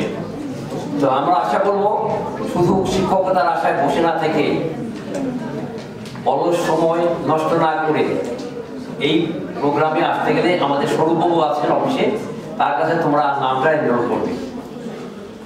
কারণ আবার সবাই ধরো 50-100 জন হয়ে গেলে 100 জনের মধ্যে আমরা কিন্তু টেস্ট করে দেবো, ফুল 50 জনকে দেবো। মানে গাদা লোক নিয়ে তো আমাদের পারবো। তখন যদি দেখা যায় 100 জন আসছে, তাহলে শিফট করতে হবে। সেই শিফটিংয়ে না নিয়ে এলে এই কোচিংটা দেওয়া যাবে না। যে কথাটা দ্বিতীয় যে অফিসার বললেন যে প্রোনাউন্সিয়েশন অফ ইংলিশ, লিখবার কায়দা, প্রশ্নের উত্তর দেবার কায়দাটা, সেটা জানতে হবে। পলিটিক্যাল সায়েন্স, যাদের পলিটিক্যাল সায়েন্স নিয়ে পড়ে বা পড়েছো, তোমরা পাস করেছো, তাদের কিন্তু অ্যাডভান্টেজ সব থেকে বেশি। অ্যাডভান্টেজটা সব থেকে বেশি পলিটিক্যাল সায়েন্সের। কনস্টিটিউশন যে চ্যাপ্টার আছে তাদের মার্কসটা অনেক বেশি উঠে। স্বাভাবিকভাবেই যে কনস্টিটিউশনের জন্য পলিটিক্যাল সায়েন্সের ছাত্র তারা ভাবে বোধহয় আমাদের হয়, তা নয়। কিন্তু IAS পরীক্ষাতে যত স্ট্যান্ড করে বেশিরভাগটাই কিন্তু পলিটিক্যাল সায়েন্সের ছাত্র, কারণ কনস্টিটিউশনটা তাদের অনেকটা নম্বর তাদের অ্যাডভান্টেজ থাকে। সেই জায়গায় অন্যান্য গ্রুপের যারা আছে সায়েন্স গ্রুপের, তারাও একটা প্লাস জায়গায় আছে। তার মানে এই নয় যে ইংরেজি বাংলা, আগে বাংলা সাবজেক্ট ছিল না, এখন 200 মার্কস আছে WBCS এ। সুতরাং কেউ ফেলনা নয়। যদি নিজের এলেমদারি থাকে, নিজের যদি পঠন পাঠন প্রক্রিয়া থাকে, নিজের যদি নিজের পায়ে দাঁড়ানোর যদি মানসিকতা থাকে, তাহলে আমরা কিন্তু নিজেদের তৈরি করতে পারবো। মানে বাবা মায়ের উপরে বোঝা হয়ে থাকতে পারবো না। সেই কারণে আমরা কিন্তু তোমাদের এই প্রিভিলেজটা আমরা দিচ্ছি। এই 6 মাসের প্রিলিমিনারি খরচটা আমরা বিয়ার করবো। প্রিলিমিনারি যারা সাকসেসফুল হবে, যে কজন হবে, তাদের ব্যাপারটা আমরা নিজেরাই তোমাদের কলকাতা পাঠাবো। কলকাতা গিয়ে ফ্রি কোচিংটা নেবে, তখন ওই এন্টার কোচিংটা ওরা অনলাইনেই দেবে। ক্লিয়ার করতে পারলাম? এই প্রিভিলেজটা কলেজ থেকে দেওয়া হচ্ছে। কলেজের ছাত্রছাত্রীদের 50% রেজিস্ট্রেশন কস্ট 500 টাকা। তোমাদের বন্ধু বান্ধব যদি কেউ ব্রিলিয়েন্ট ভালো ছাত্র থাকে, কারণ বাইরের ছেলে আসলে পরিবেশটাও নষ্ট হয়ে যায়, কিন্তু ভালো ছেলে হয়, এই বালুঘাটের ছেলেমেয়েরা তো অত খারাপ নয়, ড্যামেজ নয়। সুতরাং তোমাদের নিজস্ব বন্ধু বান্ধব হয়তো বিএড পড়ছে না, গ্র্যাজুয়েশন করে বেকার পড়ে আসবে, পাড়ার ছেলে ভালো ছেলে যাকে জানো তাদের নিয়ে আসবে। তাদের রেজিস্ট্রেশন খরচা ওরা নেবে 1000 টাকা, এবং সৌরবাবুর কাছে নামটা রেজিস্ট্রেশন করতে হবে। 15 তারিখ থেকে আমরা এই ক্লাসটা শুরু করব। ঠিক আছে, সবাই ভালো থাকো। অসংখ্য ধন্যবাদ ডক্টর নবকুমার দাস মহাশয়কে। উনি তোমাদের সামনে যে বক্তব্যটা তুলে ধরলেন সেটা হচ্ছে যে বিএড করার পাশাপাশি আমরা একটা কম্পিটিটিভ এক্সামের জন্য প্রিপারেশন নিতে পারি। এটা ক্লাসরুম কোচিং আমাদেরকে দিয়েছে, তোমরা অবশ্যই রেজিস্ট্রেশন করে নাও, এটাই বলবো। আচ্ছা, এরপর আমি ডক্টর শিশুধর বিশ্বাস মহাশয়কে ডেকে নেব বোর্ড অফ সায়েন্স করার জন্য, department of M.Ed..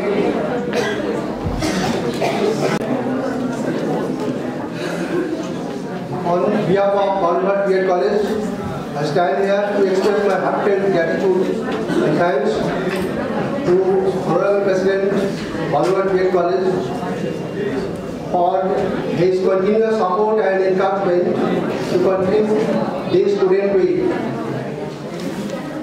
Today's program mainly career counseling. In this respect,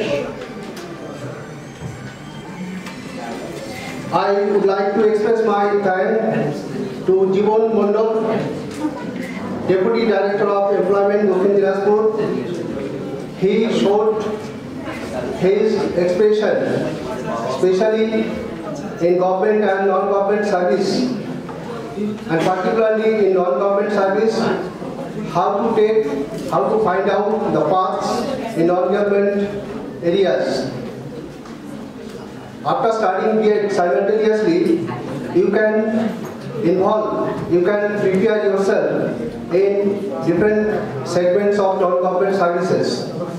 That's why I would like to thank him for his valuable opinion. Next, I would like to express my gratitude to Govindo Datta, LCD, Dakshin Dinajpur, mainly giving his valuable advices to you on different competitive examinations in government sector. Next, I would like to express my heartfelt thanks to Assistant Professor of this college, Mr. Shoaib Kanti Paira, for his presentation on the screen vividly and elaborately in different points regarding career from government to non-government, and also talking about his motivational and inspirational stories regarding your career. Next, I would like to express my gratitude to Dr. Ashish Babu, one of the members and teacher also of this college, for his motivational and inspirational speech regarding career, how to build your career residing in this area. And I would like to thank for organizing today's program to especially Mr. Shoaib Kanti Paira, Dr. Shomoditto Tiwari, Achyutananda Mondol, Shobhan Ghosh, Srikanto Barman, Ujjwal Chandra Roy, and last but not least, I would express my thanks to the students for keeping patience and hearing all the things regarding career, and I think that you have learned a good lesson from various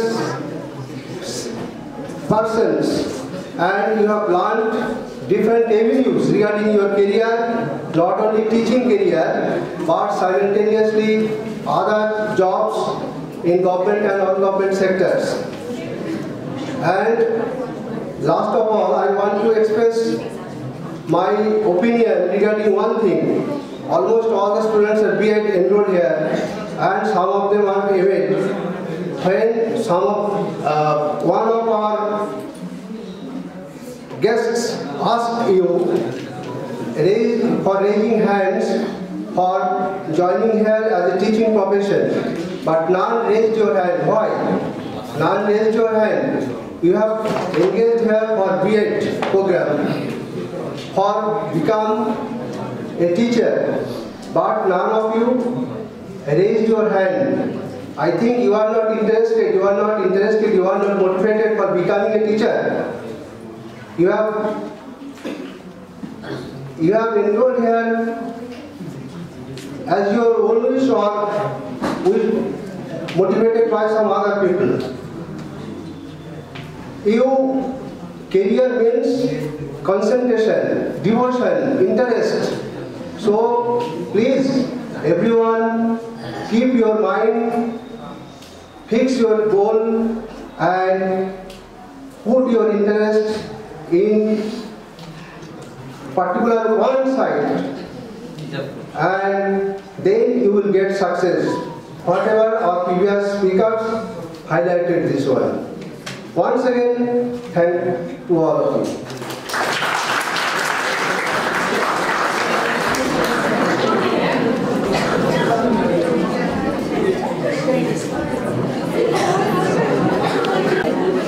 এই যাওয়ার আগে একটা কথা শুনে যাও,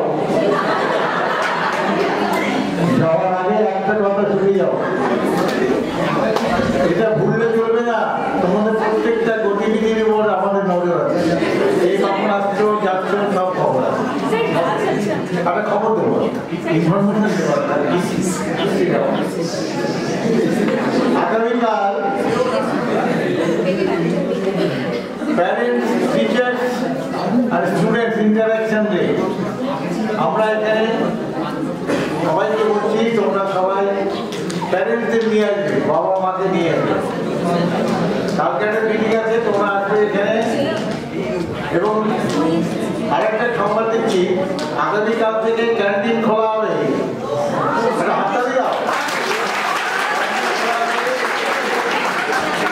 ক্যান্টিনে যেরকম ধরনের খাবার থাকে সেটাই পরিবেশন হবে, বুঝতে পেরেছ? সুতরাং শোনো, ক্যান্টিন ওরা আসবে 11:30 থেকে। আমাদের এখানে ইন্টারাকশন শুরু হবে ক্লাস করার পরে, থার্ড পিরিয়ডের পরে যেভাবে হয় সেভাবে হবে।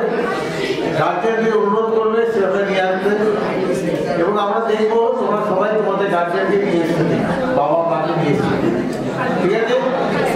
আর একটা কথা হচ্ছে, আমরা দেখো শুধু এই শোনো, একটা কথা শোনো, আমরা শুধু তোমাদের ভর্তি করি না, তোমাদের ভবিষ্যৎ গড়ে দেওয়ার চেষ্টা করি।